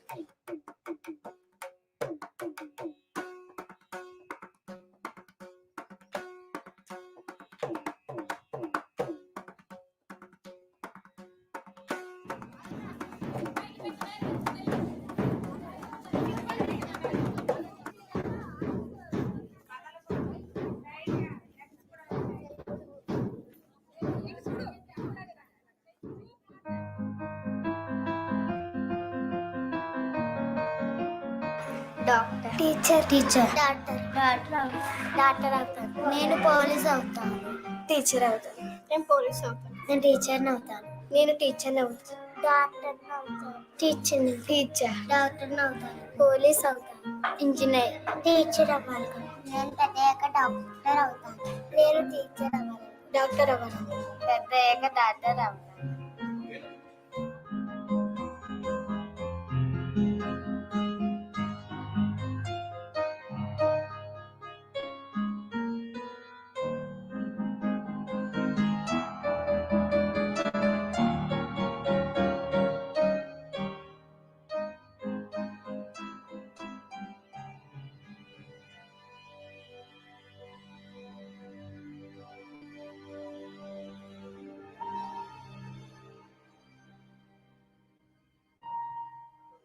నా పేరు యార్నన్ గౌరి, 6వ తరగతి చదువుకుంటున్నాను. మా నాన్న మా చిన్నప్పుడే మా అమ్మకి నాకు వదిలేసి ఇంకొక అమ్మాయికి చేసుకున్నాను. మా అమ్మ మా మాయ కష్టపడి పెంచుతుంది. ఏ అవసరమైన కూడా మా మాయకి మా అమ్మ అడిగేసి నా కోసం దాసి కడుతుంది. ఏదైనా అన్నయ్య ఉన్నాడంటే మా నాన్నే తీసుకెళ్ళిపోయాడు మా అన్నయ్యకి. నేను కలుస్తాను, మా అన్నయ్య నాతో మాట్లాడు. ఉదయం వంట వండేసి ఆవులు కాయడానికి వెళ్ళిపోద్ది మా అమ్మ. సాయంకాలం వచ్చి తగ్గి చేసుకుని అన్నం వండేసి మా మాయకి మా తాతమ్మకి కళ్ళు కడగడదు. కళ్ళు కడిగిపోతే మా అమ్మ ఒకటికెళ్ళి ఇస్తుంది. పలకడ బేసి అంతా మా అమ్మ ఒకటి ఇస్తుంది. మా తాతమ్మకి ఎవరు తీసుకెళ్ళరు. మా తాతమ్మ మామూలుగా చెట్టు కింద కూర్చుని ఉంటుంది. మై నేమ్స్ దీపైడితల్ సార్, 7th class. మా అమ్మకి వేరే వాళ్ళకి మ్యారేజ్ అయ్యింది సార్, వెళ్ళిపోయారు. మా నాన్న కూడా మమ్మల్ని వదిలేసి వేరే వాళ్ళు మ్యారేజ్ చేసుకుని వెళ్ళిపోయారు సార్. చిన్నప్పుడు నన్ను వదిలేసి వెళ్ళిపోయారు సార్. అప్పటి నుంచి మా మాయాలు నన్ను పెంచుతున్నారు సార్. అప్పుడు 5th నేను వెళ్ళేదాన్ని సార్. అండ్ 5th నన్ను మానిపించి అదే గంట అట్లాంటివి ఉంటాయి సార్, అవి కాయించారు సార్. అంటే మరి ఎప్పుడు మారలేదు సార్. అంటే గంటే పొలంలో వ్యవసాయం పక్షులు తినే కంటే కాపలా పెట్టుకోవాలి సార్. 5వ తరగతి చదువుతున్నప్పుడు స్కూల్ మానిపించి వ్యవసాయం పక్షులు కంగారు చేశారు కానీ వాటి కాపలా పెట్టేశారు. అక్కడ చదువు మానిపించేసి తర్వాత కొంచెం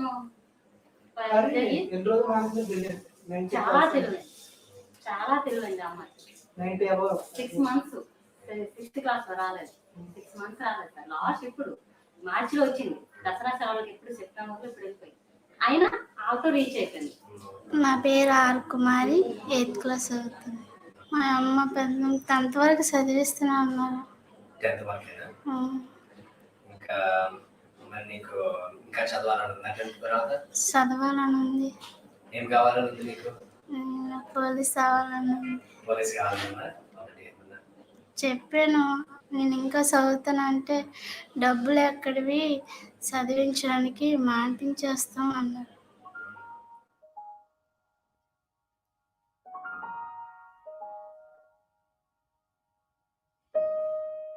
మా అమ్మ అయితే నాకు నువ్వు ఎంత చదువుకుంటే అంత చదువుకోగానే నీకు ఏ అవసరం వచ్చుకుని నాకు అడుగు అని సంతుంది మా అమ్మ.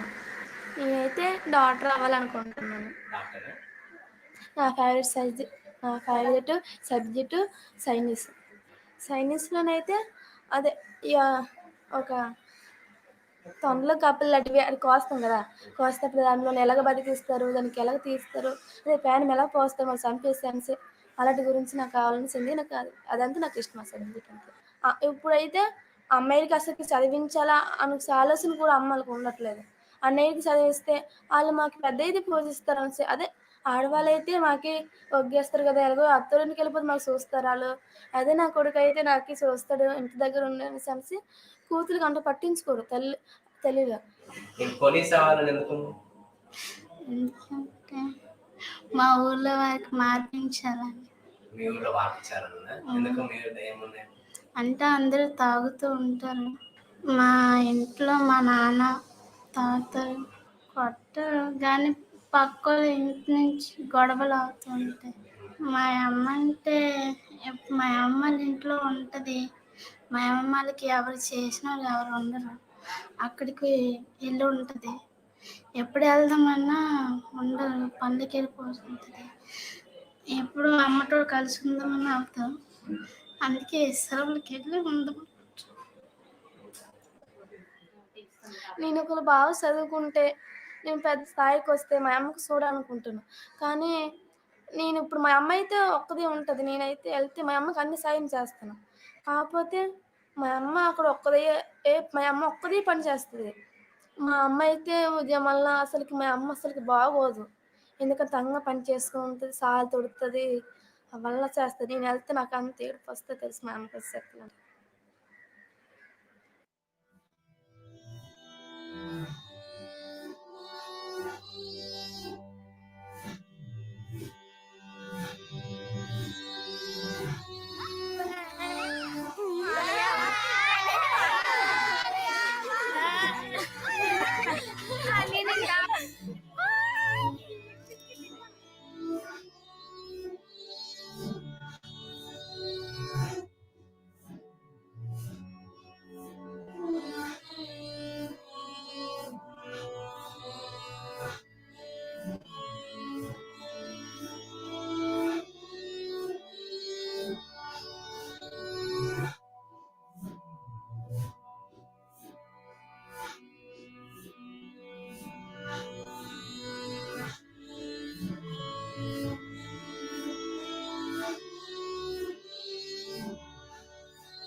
ఇద్దరు ఆడపిల్లకు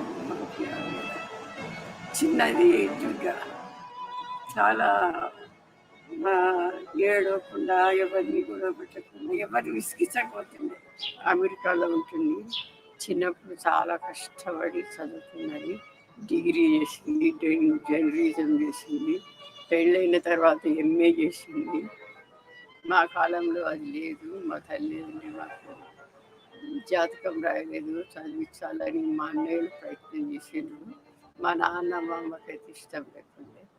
ఆమె గొప్ప విషయం ఏమంటే ఆమెకు జర్నలిస్ట్ అయ్యి అన్నీ తిరిగి దేశాలు తిరిగి చూడాలనే కోరిక చిన్నప్పటి నుంచి ఉండే. ఎవరికైనా బాధలు ఉంటే చెప్పి వాళ్ళని ఓదార్చి మంచి ధైర్యం ఇస్తుంది. చాలా మంచిది. ఆమెకి ఇంకా ఏమో చెయ్యాలనే కోరికలు ఉన్నాయి, చెయ్యగలుగుతుంది. చెయ్యాలనే భగవంతుని ప్రార్థిస్తుంది. మా అమ్మ ఎప్పుడు మమ్మల్ని చాలా ముద్దు చేస్తుండే చిన్నప్పుడు. ఆ, మాకు అమ్మ దగ్గర పడుకుంటే కింద పడుకో, పిల్లోస్ దగ్గర పడుకోపోగొట్టు అమ్మ చేయి పెట్టుకొని అమ్మ చేయి మీదనే పడుకోవడం అలవాటు అనమాట. ఎప్పుడు అమ్మని పట్టుకొనే ఉంటుంటుంది. ఎప్పుడు అమ్మని పట్టుకొనే తిరుగుతుంటాం అనమాట. ఆ టచ్, ఆ ఫీల్ అది ఎప్పుడు చాలా ఇష్టం ఉంటుంది మాకు. ఎప్పుడు అది నేను చాలా మిస్ అవుతాను. She's the most beautiful person in the world మాకు. బయట కూర్చొని అమ్మాయి వాళ్ళ ఏం చీర కట్టుకుంది, ఎంత పెద్ద జడేసుకుంది, ఎన్ని పూలు పెట్టుకుంది, ఎంత పెద్ద కళ్ళు ఉన్నాయి అమ్మకి. ఇప్పటికి కూడా ఎవరన్నా హెల్ప్ అడిగితే తన గురించి ఆలోచించుకోకుండా పోయి చేస్తుంది. మా అమ్మ అంటే నాకు చాలా ఇష్టం.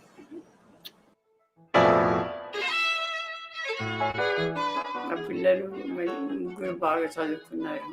నాకు చాలా సంతోషం. అంటే వాళ్ళు బాగుండడం సంతోషంగా అనిపిస్తుంది.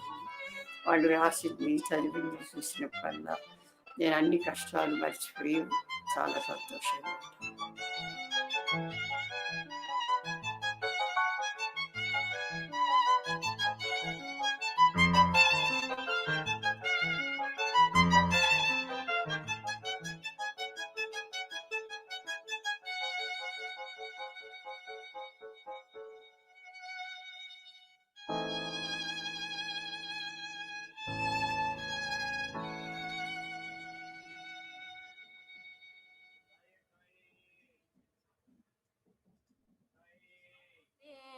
అమ్మలార ఓ తండ్రులార నా బాధ వినగరండి, నాలాగే మీ పిల్లల్ని పారేసి వెళ్ళకండి.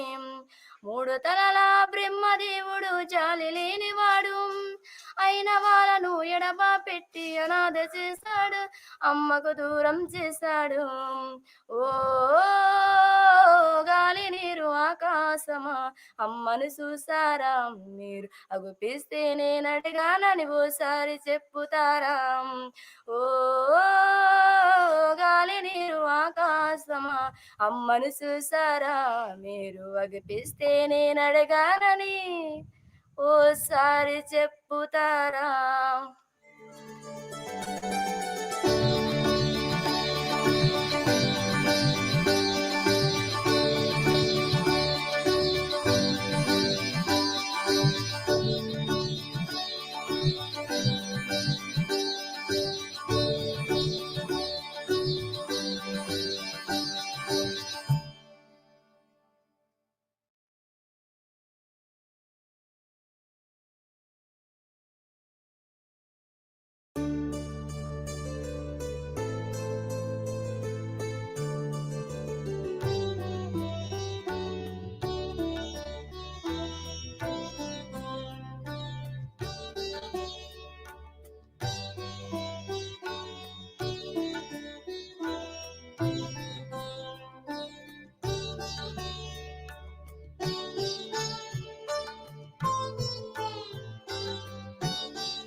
Wow, So beautiful. Oh my God, seriously. Gosh, I got so emotional, in that scene where you were talking about your mother. Like, Yeah, it's that's so true. that's Oh the my God. first expression we get from people who watch it, especially when they see the girls singing. They say, I started crying, I felt so emotional. These are the things we get from them.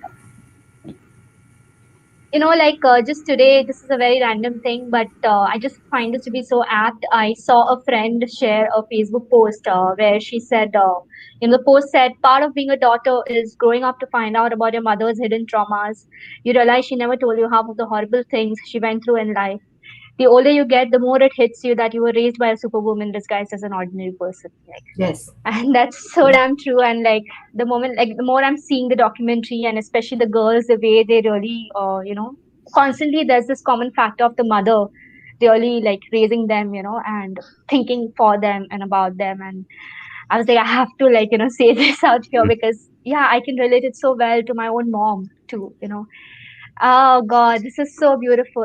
Yeah, I mean, I don't want to speak for my mother, but that's kind of the base motivation I had, was just like, it's about my mother and her mother, my mama, and it's about, my mother country, all that stuff. And then it's all about the whole theme, like you said, the whole thing running through is all about mothers.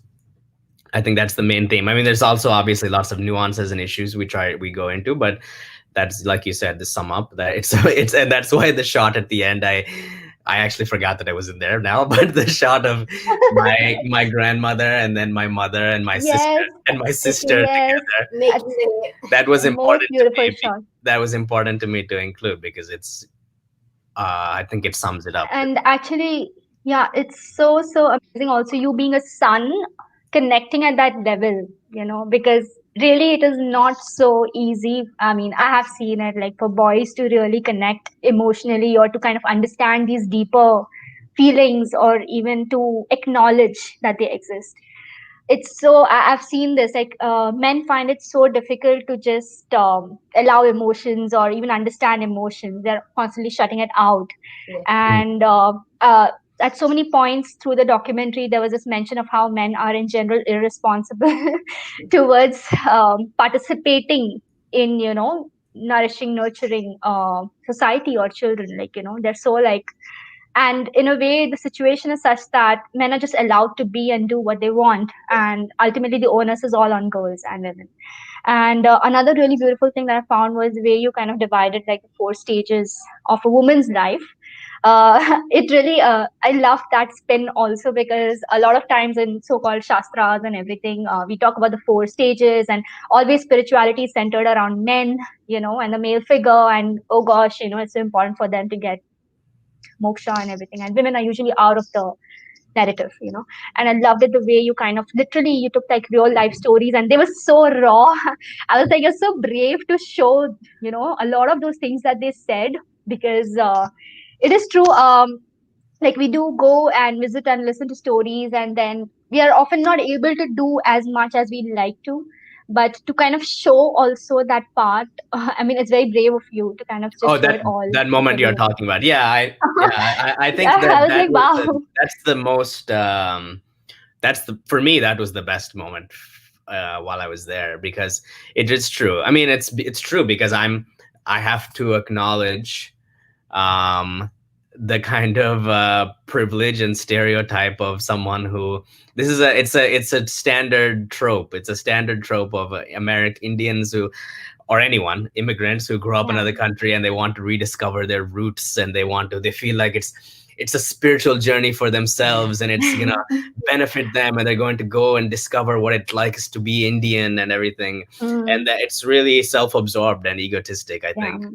So I think that was and I'm not saying I'm not self-absorbed and egotistic, that I'm sure that I have to, but that moment she said that, it was very profound to me, and I know it would be irresponsible for me to leave that out, because it's true. What she said is lots of people, it's an ethical thing in documentaries in general, is people go into these environments to capture something and then they leave.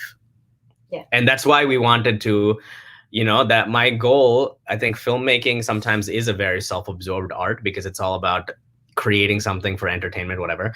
But I think that's why we wanted to partner with you for the screening. We wanted to use it. The film is a vessel to create impact and fundraise or whatever. That's why we wanted, with the screening, really wanted to raise money with it and give back, because it's not about us or it's not about the film. It's about help, to help and aid the people that are actually involved in the film and the stories that they tell. There was another organization which filmed this one. Yeah. They asked they wanted to. Yeah. So yeah, we want to, that's the point she makes is, I think, very true in that moment. And I mean, you could have easily just edited that out, and not show it. But the fact that you chose to show it, I mean, I just find that to be like so honest and authentic. I mean, that just connects more to the people who are seeing as well, because acknowledging that, we have limitations as well. And yeah, somewhere also acknowledging that we have our selfish motives to do certain things, that in itself does a lot, And I think it's the same with the way you said, acknowledging your privilege and things like that. That's just the first step to really make the world a better place, I feel. And I think a lot of the people who are viewing this, I hope you all have really connected to the film. And I think what it really does is kind of make things real for everyone. With the way things are going, and I kept coming back to this thought that yes, while education is definitely one big step for girls to be able to earn their own individuality and independence, I've always reflected often on the fact that it also kind of takes us away from our roots and things like that. I mean, that's just something I've personally kind of experienced, and I always feel like we can get drawn into this stream which is entirely away from really our own core and roots, and we kind of just blindside the realities on ground, and we don't even acknowledge those things, and we just fall for all the amazing pictures and amazing so-called life that we should all aim for. And so Yeah. what this documentary really does is just remind us also that I mean, this is where we all come from in a way. And just experiencing that and really seeing it for what it is in itself is such a transformative process, I feel. And I hope everyone who's watched this can also go back and reflect on things. And yeah, I mean, it was just a totally beautiful experience. And there's so many points, oh my god, even that whole aspect of development and how the insensitive development, basically, I mean, because it connects to trafficking also so well. Like constantly we are just aiming for this perfect picture, so called, which is just an image. In reality, nobody knows how it works. Honestly, it doesn't work, but still, we're always so stuck up with that perfect picture and achieving that within that we are not even like bothering to see how it affects real people. And that's what's happening across the world. And efforts like these really, really help us pause and think on these things. Really, thank you so much. I'm thank just you. so glad. Thank you. I'm to, glad you you know, enjoyed it, and I hope, like you said, I think there's a unique power in whatever film or what video, whatever you want to call it, that when you put a camera in front of people, sometimes they open up very honestly, and I think there's a power in just listening to them speak and just share their experiences. So we're having a little bit sound disturbance from your sorry. end. Sorry. Can you hear me now? Little Yeah, bit, I'm just yeah. I was just It's saying, clear. I think there's a power in sometimes when you just put a camera in front of people that they open up things that they haven't shared before for some reason. Yes. And I hope that came through, and I hope that there's all the stuff that you can. reminds me. We can read please. all these articles, we can read things, but sometimes there's a power in just listening to someone speak from their heart. So true, so true. And again, what you've also done is something revolutionary in a way, because in our society, the voice of women is not given much of a weight. I mean, if a girl is thinking something and, like she has to really struggle to get her voice out firstly, to even find her voice firstly, or to even find people who would bother to listen to her. And this is a very, very real issue actually. And what you've done is actually, collected all these voices across age groups. And it's very interesting also the kinds of things each age group has shared. Like there's so much hope that the adolescents have, in that entire stretch that we've had. Oh wow. I don't know where to start and where to stop. That's I'll where. also request. Sorry, that's why I'll we. just request the audience to ask questions if they have any, because we could take the questions and, any questions you all have, you want to share some comment about your experiences, or you have some questions for our filmmaker here and Durgaji as well. Please, type your questions if you're seeing from Facebook or YouTube, and we can take them up. We are having like a candid conversation. You can, take part in it. Yes, Chaitanya, you can continue. Yeah, I was just saying that's the structure. You mentioned the structure of the 4 chapters and the hope that the adolescents have. That's why we it took a while to edit it, but that's why we decided. First, we tried it. I tried to edit it, starting going chronological age-wise, starting with the younger children, adolescent, middle age, but then I found exactly like you're saying. I think that the adolescents and then especially the youngest kids, they have so much hope, and I thought it would be interesting to end on them rather than begin with them and see the contrast. So it was an interesting editing process, but we decided to flip the order and actually go backwards. So many of the choices also you made, like initially it's like, because I think the audience also that's viewing it, correct me if I'm wrong, but it would be the adults mostly, so as the movie starts, you're kind of making them relate to how things are, and usually we have a tendency to kind of become less and less hopeful about things. So we are kind of, okay, yeah, I get this, and then it comes to the younger ages and they are like, whoa, yeah, even I was like that at some point, cool, like let's pick up some energy from there. It's really cool. It is a great great And way to also kind of- there are different generations too. It's not just like I'm sure that when the people we are interviewing when older, they didn't have the same opportunities sometimes as the younger people we interview. So it's also just like a decades changing throughout, and the issues that come with those changes. Actually, yes, true. And I think somehow each generation has done their bit to make things better for the next generation. I think so. Yeah. True. Yeah, true. So true.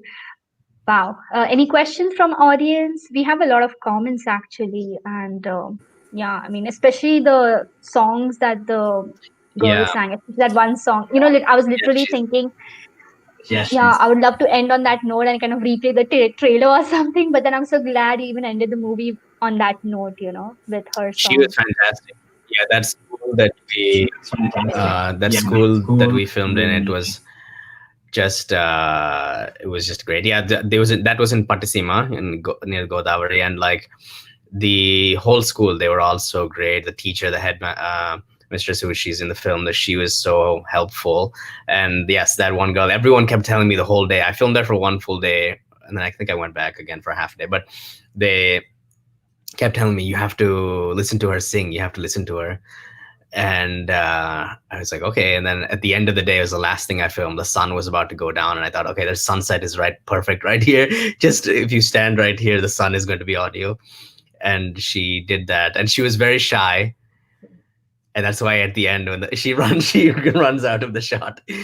But she was so perfect. Her voice, everything was so perfect. And it's just amazing. Yeah, I think that's another thing which I found very interesting. How did you get them all to? Is it that they were just by themselves? Like, was it easy for them to just come on the camera and just share, candidly whatever they felt or thought, or did you have to like work with them a bit or kind of connect with them before you kind of, put the camera on? Because yeah, I've also engaged with girls, in fact, travel school as well, near Mumbai somewhere. And then initially when we visited, it was so difficult. They would kind of just run away. They would not engage with you. And then it took a long time to just kind of get them to, be okay around you and in your presence. And usually the adults are also kind of disciplining them all the time. Sure. So I mean, I'm kind of a lot of yeah. Please, I'd like to know how you did that. Yeah, I mean, I'm kind of cheating because I have a camera. So children love cameras. Children, I That mean, is also they might be shy in front of them, but they're definitely curious about them. They might be shy and they're like, I don't want to be in front of the camera. But they, if someone shows, I mean, I was also kind of just crazy, ridiculous because I'm, you know, I speak Telugu, but I'm not they immediately know that I'm not from there. fluent. So Okay. they know that I'm something. Alex. They know that I'm something weird, and then when Okay. when they realize that I'm American, that's even more curiosity. And then I have a camera with a stand, with microphone and everything, and they're all instantly. It's just like curiosity, and they're just like, "Oh, I want to see what this is." So it's kind of cheating because it's like because children, it's like a toy. Children just love everyone. I mean, Yeah. Okay. so, but at the same time, yes, it is hard. Then just because they're curious doesn't mean that they're going to open up. So yeah, then it's just about like really making them comfortable, sitting with We them. have a question. Yeah. Right. Yeah. Right. We have a question from Nadia Kanwal. Question is, what was your biggest inspiration in addition to your mom, or that kick that made you really go out and make this film? Yeah, that's a really cool question. Yeah. So I think it was just, I mean, I was 25 at the time, and it was just a time when that I knew that I really, like, I think, like I said, like if you want to be a filmmaker, if you want to make films, you have to kind of just take the initiative and do it. No one's going to give you a film to make. And so I knew that I always wanted to do it, and I wanted to do it before I got, you know, older, in the sense that like I don't have any responsibility. I'm 20. When I was 25, I have no responsibilities and everything. So it's like I have the chance and opportunity to do this, take 6 months, go do this, and then come back. And I had some work in New York City that I knew I could come back and do again for video editing freelance work. So I thought I need to go now. And then my favorite filmmakers, like I love documentaries. I mean, obviously I love Satyajit Ray's films, but I also love like documentaries by, there's a Persian filmmaker, Kiarostami, that I loved. And I just love like people who make films that are just pretty much a few people going out with a camera and just hearing people talk and listening to people. And so, you know, there was those kinds of films that I remember watching, that I thought like it would be easy enough to make because it doesn't take too many resources. I could do it with myself, a camera, and a few people.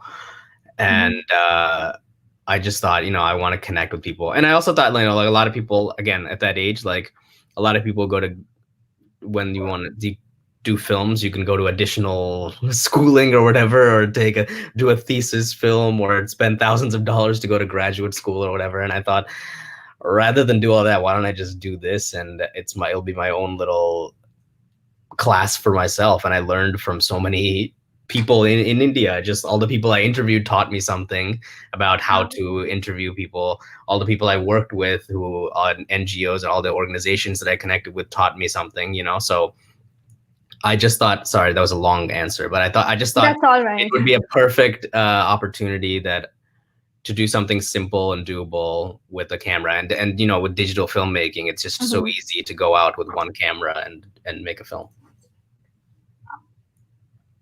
Who? I mean, that was really interesting. You mentioned like one of the documentary makers whose technique you kind of liked, and you tried to kind of emulate that.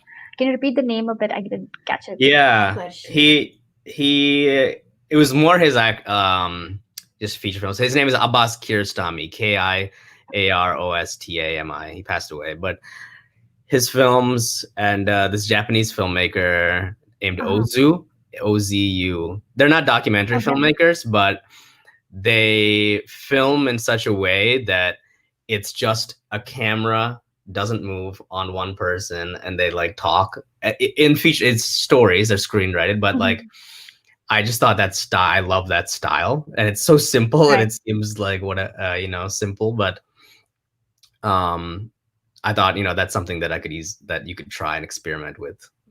Nice. Thank you, Nadia, for the question. Do we have any other questions from the viewers? Any question, any comments, anything would do. And since y'all have been watching and staying here with us for so long, I would also request you to subscribe to the channel in case you haven't, And also, please like the Facebook page. And so, coming back, Durga ji, there was a shot where you were talking about. I have this one kind of a thing I want to discuss with you also. There was a shot where you're talking about your childhood a bit, and as you were growing up, like there was this understanding that we are dependent right now with on our parents. Then there's this. I think I don't know what it is, but I could really relate to that, because even as a young child, I'm like worried that, oh my god, I'm going to get married and I'm going to be dependent on a guy now for my life. And then children, like that's how I also see my mom. And so it's very interesting. And what you really mentioned about books, like you actually pay a lot of attention to studies, and you saw that as a way to kind of become more independent and reading. Can you kind of share a little bit about what kind of books did you read? And because I really feel it's so important, like even for people who are watching, for your kids, or even for yourselves, like I think books do a lot to kind of give us kind of a larger context to kind of see ourselves. When did you start? Like, how did that realize? Yeah, I mean, yeah, I watched a lot of people getting married at young age and having, I mean, for them, they convince themselves they're happy. But I always was asking questions which we are not supposed to, right? So that scared my parents. She's asking all this. She's stubborn. I got all kinds of names, I'm crazy and all kinds of stuff. But I started reading books a very young age. Kind of my brother influenced, he encouraged me to read books. He used to bring books. And then when I started going to college, intermediate, we started intermediate. Library was my favorite thing. And I used to get all kinds of books. I read, when I read Maxine Gorky's Mother, it was like it opened up totally different world for me, and I made people read that book. I gave it to everybody. Read it. You have to read it. You have to read it. And yeah, I read all kinds of books. I didn't get to read my uncles. Both of them, one of them is a novelist, and one of them was a poet. I didn't get to, when I was very young kid, I didn't get, I got all those books and I read them, and different writers, both Telugu and English. All kinds of books I read, and that part, which shocked me. Even now, it shocks me when I see people how, even though they are educated, they're working, they have better jobs than their husbands, their partners, their husband. They're earning more money, but they give the total control to the husband. They give their whole salary to him to manage.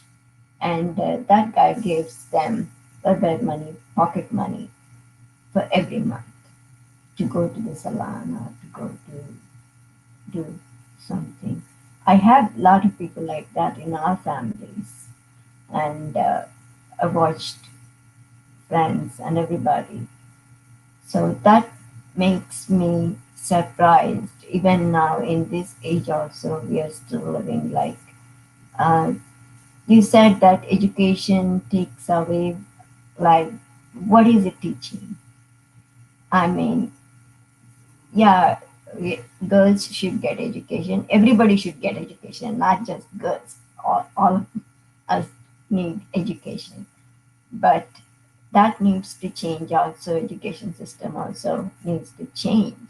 I mean, it doesn't give us teach us what are the tools that are needed for to live a life and what kind of life you need actually. These we don't get in school or college. They force us to uh, focus on the subject. That's True. it, right? True. So Absolutely true. yeah, that was the thing I was questioning from the beginning, and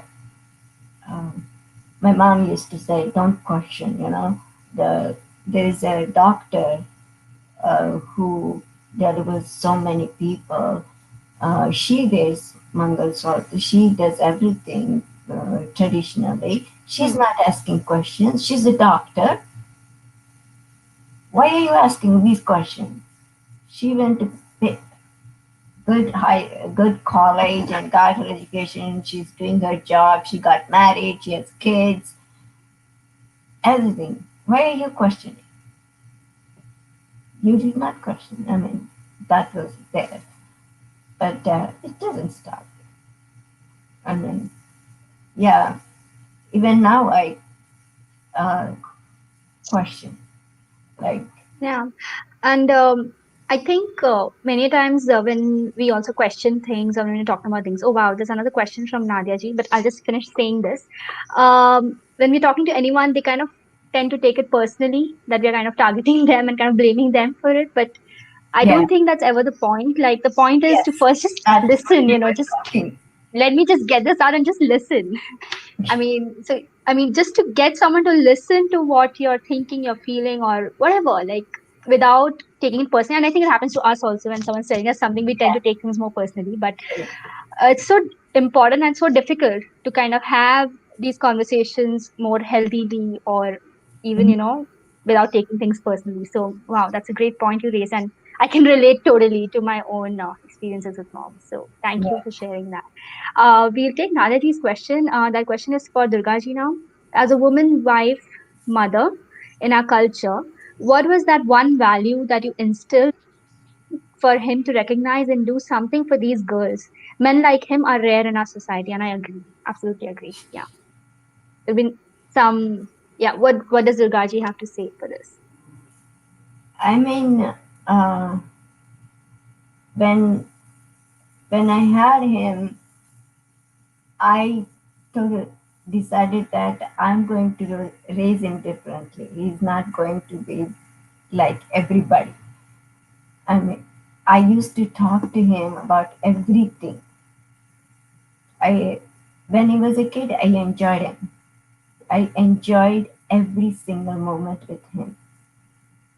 And as he was growing, he was just like all kids. He was curious and he used to ask questions, and I encouraged that. And I used to tell him that from the beginning that girls and boys are equal. There's no question about it. And you should always remember that, you know. Um, and he cooks, he cleans, I just like, I mean, we all do in our home. Like my husband does cooking and everybody. I mean, some people laughed at us, like, like Yeah, some, there are these stereotypes in society about the roles that yeah, men and women yeah, are going to yeah. play, and if My you just husband, deviate a bit, you're like the laughing stock. True. yeah. Yeah. My husband's friends used to call him handpicked or something, But that's not the issue, there is impact on. I don't know. But he was also brought up like he used to help his mom a lot. So he had both of us example as uh, doing things equally, some way, in something. Some we still have a lot of issues to resolve, but he got that exposure, and he get to see other families in India and hear how they are different. And so as he was growing, he just started surprising me, you know, Okay. with his behavior, with his, he's so passionate, he is so compassionate. It's very wonderful. I'm so proud of him, you know. I have no words to tell, to explain how what I feel about him, you know. He's such a wonderful person. He thinks about everybody. He takes care of everybody, and so about the social issues also, he talks about. He expresses it so nicely. He sometimes I ask him, I mean, I don't know a lot of stuff, and he explains so nicely to me. And because he's outside, you know, he's meeting people. He has that exposure because I'm at home because of my condition, health condition. So he gives me that. And now I'm watching him working from home. It's like my dream. I'm just enjoying it like anything. I love it. I love it. Amazing. You know? And I just want to add also, like, I mean, like she said, I had both them models as role models, Right. and also I have a sister. I have a younger Right. I was sister. just going to say that actually. Yeah. I have a younger sister who she's 10 years younger, but we're very, very close. And I think a lot of people are surprised sometimes who have siblings who are that young. They're not that close, but we're very close. And so anyway, the point is I'm saying is just all the important people in my life are all women, and they're all they've always been the biggest influences and inspirations and role models to me, whether it's my mom, friends, my sister, family, my fiance. Oh, yes, My definitely. fiance also had 2 sisters, so there's lots of very influential and inspirational women in my life. Amazing. And I also wanted to make a comment. Thank you so much, firstly, Nadaji, for your question. I think it's also brave of you to kind of do this, like do this with your mom firstly and kind of share this with the public. Because I think overall, again, coming back to the same thing, we grow up kind of being ashamed of our parents, and, you know, we don't so easily like kind of going public with them. This is like, I've seen it, and also I think media very well even depicts that part. So it's, yeah, it's just really cool. I mean, sharing this creative work you all have done together, and then to talk about it. And so honestly, I loved it, Durgaji, when you also said that we're still working on some things. Like nothing is perfect, you know, because this we need people telling these things to us, because we always kind of expect everything to be perfect and, you know, work perfectly. Yeah, and then we run away from things when they're not working so fine. And I think all our viewers, I hope like this serves as an inspiration for you all, that, you know, we are all works in progress, and I mean, we can start now, you know, to just learn to co-create better experiences for everyone. Yeah. Yeah. So yeah, that was really nice. Thank you, Nadaji, for your question. I think I also had one more comment. Yeah. There was that statistic that you shared where, you know, girls drop out from school, and the reason that is cited largely is loss of interest. So that actually reminded me of also why my mom dropped out of school, and that was like in seventh or something, and it was because of menstruation. So she had to do like work at home, and then like go to school, and she gets late. The teachers yell at her. Then she comes back home. She gets yelled at home for not doing some work, and especially during menstrual cycle, it was too like embarrassing or very difficult to kind of, you know, manage everything. And menstruation, I think, also kind of, and then I think as we are even crossing that age and getting older, the pressure of marriage also, it's very, very strange and sad, but it really does build up. I don't know, boys don't have to feel, honestly. I have like 2 brothers, and for all of my childhood I used to think I wish I was a boy, just because of the freedom that they had, and because of the things like, you know, they never had to deal with all of these. I'd say you wish, I mean, yeah, at that age you're just like, gosh, I wish I was more free, you know. And it's always think like that. But I think that's really so critical, and you've really, through even sharing all these statistics, kind of brought to notice of people that overall, I think our system also needs to kind of, acknowledge and accommodate, or work things out. I don't know how we can do this, but just be more sensitive about, the overall, the way we grow and the way we kind of, the challenges we face, and just get more real. So I just comment because, yeah, I've seen it, and yeah, it happens. And how can we really work to kind of, on one hand, make the system better, and then on the other, to kind of acknowledge and accommodate our natural cycles, which we can't do anything about, and we shouldn't be ashamed of it, firstly. So yeah. Yeah, and one comment on that is part of the thing a lot of people told me, especially in the tribal areas, like in the tribal areas, definitely is that issue of lack of interest. It's also like partly because from the parents' perspective, they're not really aware what the education of their daughter is going to do for them, and I think that they don't realize, and I think that's something that people, maybe people that I met there that were doing that, they were communicating. There were people, activists and whatever, organizers, and that I met there in those areas that were doing the work of it, trying to educate the parents in those areas that if their daughter was educated, that's actually a great benefit to them financially. It will be a great benefit to their community, and I think they don't realize that, maybe, or they're not educated about that, how their own daughter's education will improve everyone's life in that area. True. And there was a shot where you're showing a lot of these girls, they're all saying doctor, police officer, or teacher. And today we also see a hardcore reality that there's a dearth of these professionals, and there's like a lot of potential, there's a dearth here, and somehow we're missing something in between. Yeah. Just to, fill that. Yeah, exactly. There's if all of those girls did go on to become something, they were supported. The immense benefit to the community that they come from, I think. Yeah. True. Amazing. And I think one last note again, I would like to even tie it up with you shared this one very critical part about development. I kind of mentioned it earlier, but I didn't kind of complete what I was saying. But the insensitive development work that happens, and how it affects livelihoods, how it kind of makes people vulnerable, kind of takes their livelihood away, take land away, and everything. And I can see it so closely connected to the work we're doing here also against trafficking. Like basically all the vulnerabilities, they kind of expose those people to be more prone to be trafficked.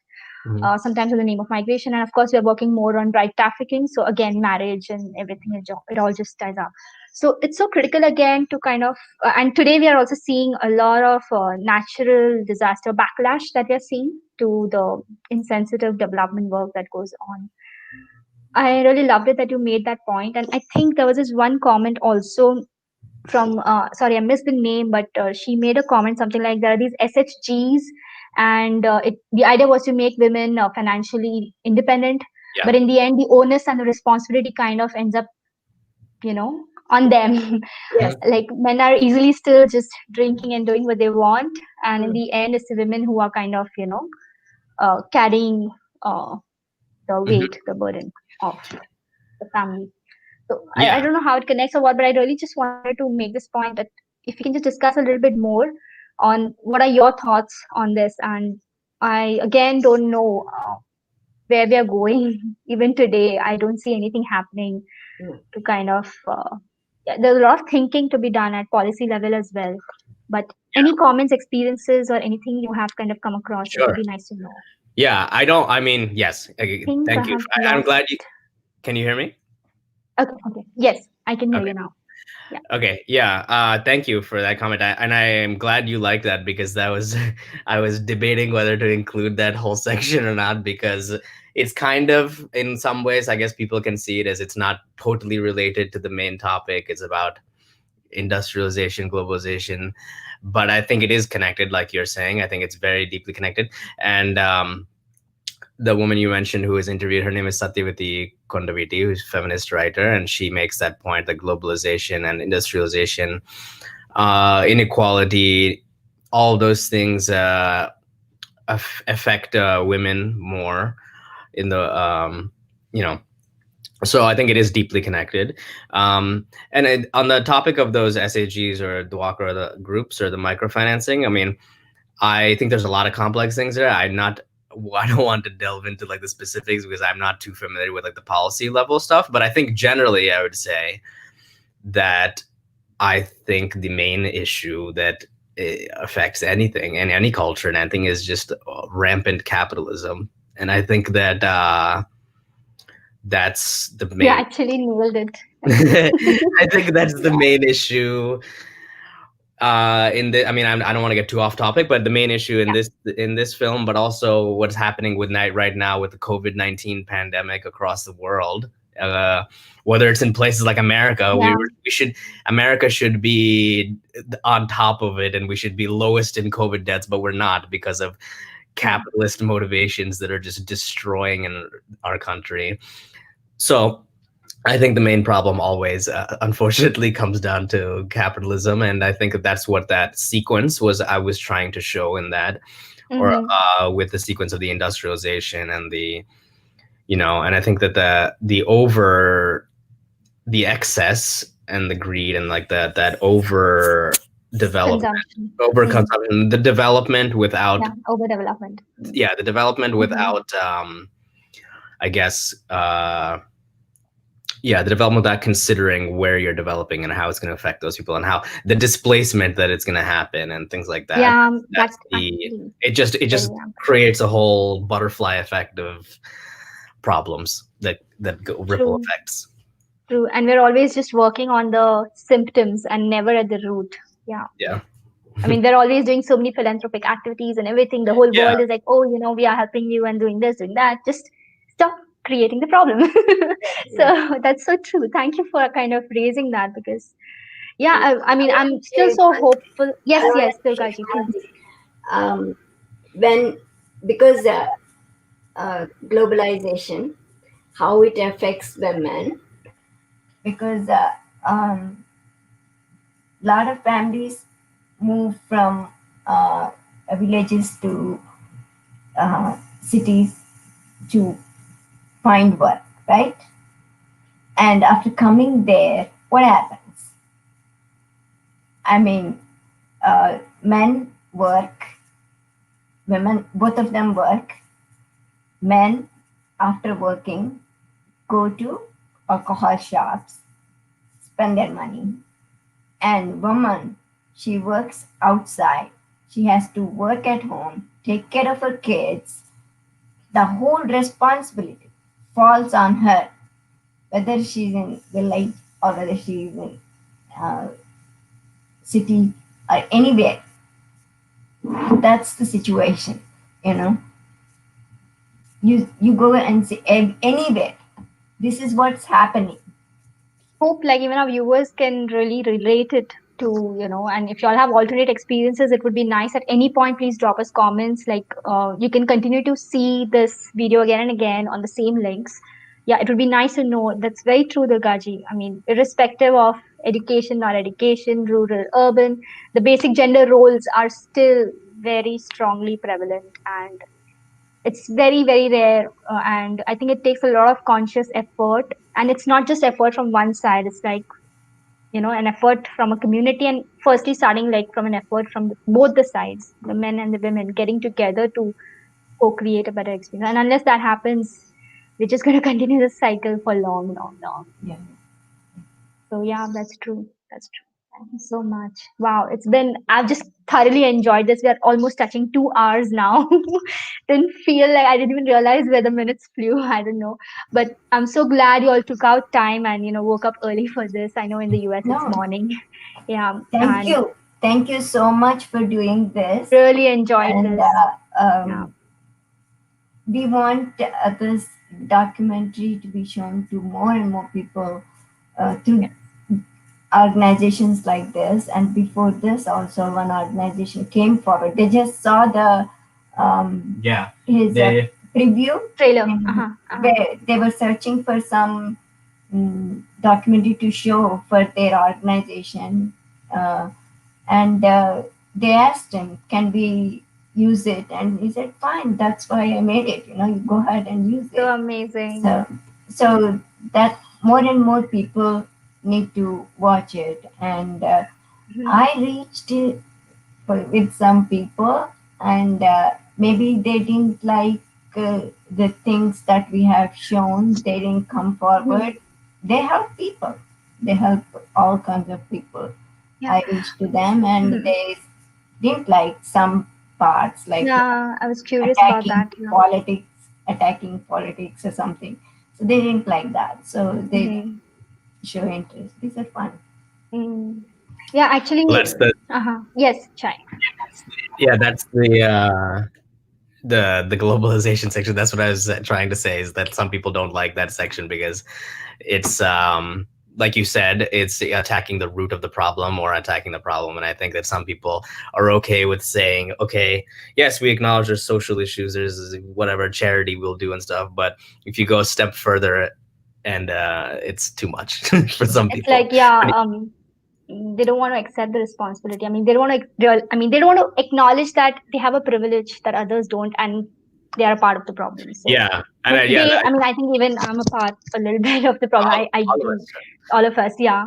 Yeah, Unless we but start talking about these things, nothing's going to change. Yeah. Yeah, I just want to mention she mentioned the other organization that reached out was called the Timbuktu Collective Mahasakti Federation, and they were it's a grassroots nonprofit organization in rural areas, and they found the film and they screened it in a rural area last November, and they had 30 or so women in this like rural farm area watch the film and discuss after. So I'm glad that happened, and thank powerful. You so much to you guys for highlighting this and sharing this, because I think you guys do an incredible work, and that's like I said, I think the point of the film is hopefully to create awareness and also have an impact rather than just being something that people can watch. I hope it actually has some sort of impact on people. I hope so too, and I'm sure. I think it's gonna make everyone reflect. Whoever's watched this, connect, reflect, and even probably give hope, because we're just getting so much unreal day by day, like being pulled out of our real lives and into the virtual world, and with all the different things going on. This film actually brings you closer to reality and closer to yourself. So I'm sure. I know it might be an unpleasant experience for some people to even realize that, oh gosh, we've not even grown, I mean, the issues are still there. But I think that's the first step to kind of grow in real terms. And I think, thank you so much. I think the whole point also of these webinars that we are trying to do is to kind of develop a taste in people for different discourses, and it would be so much nicer if our mainstream film industry also starts getting more real, and I hope that also starts getting more profitable, and that will happen only when as a people we learn to kind of really appreciate or kind of stop having low self-esteem about our realities. I just feel in India all of us have such low self-esteem about ourselves. They're always waiting for some foreign person, or like I think US in a way has kind of made itself kind of an ideal to look up to or follow, and we all just blindly kind of fall for that. And I just hope that even your film, it also encourages some other filmmakers to go and do this, and I just hope you yourself can also do more of this and share this with us. And I would like to know, this is our last question. I'd like to know if you have any other project in mind, any other creative project that you want to take up next, or is there anything lined up next for you or for us? So I mean, for me currently, I'm working at the New York Times. I just started during the pandemic in April, and it's a great. I love it. It's pretty much ideal for what I've always wanted to do. So it's kind of like a magical thing that it actually happened. But it's basically like everything we've been talking about. It's like the whole team tries to. I mean, it's part of the New York Times, but it's part of the opinion team. So it's separate from the newsroom. It's not just reporting. They make op-eds, which are editorials, and they actually have an opinion, and they try to make an argument or try to change a policy. And the whole point of it is all about having impact. That's what my boss always talks about.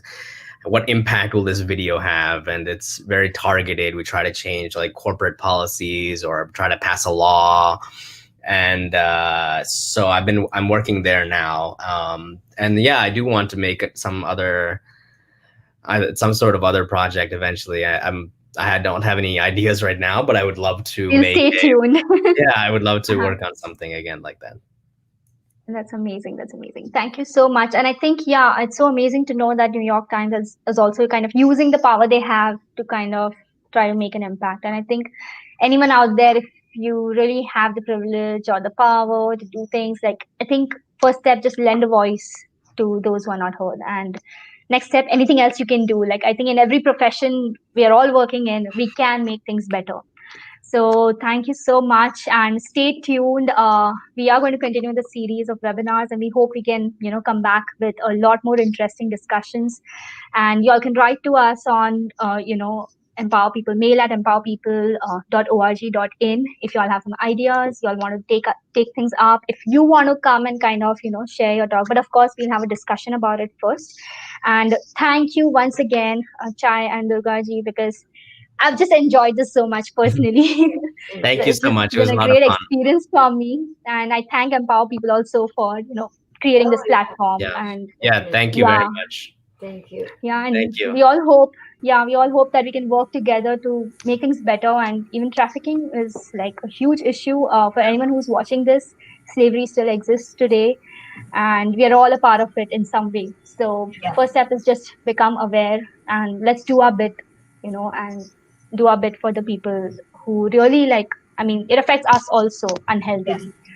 So let's just join hands and Thank you so much. much. And yeah, Thank you for giving us this opportunity, and you guys do wonderful job, and that's why I want to stay connected with you guys.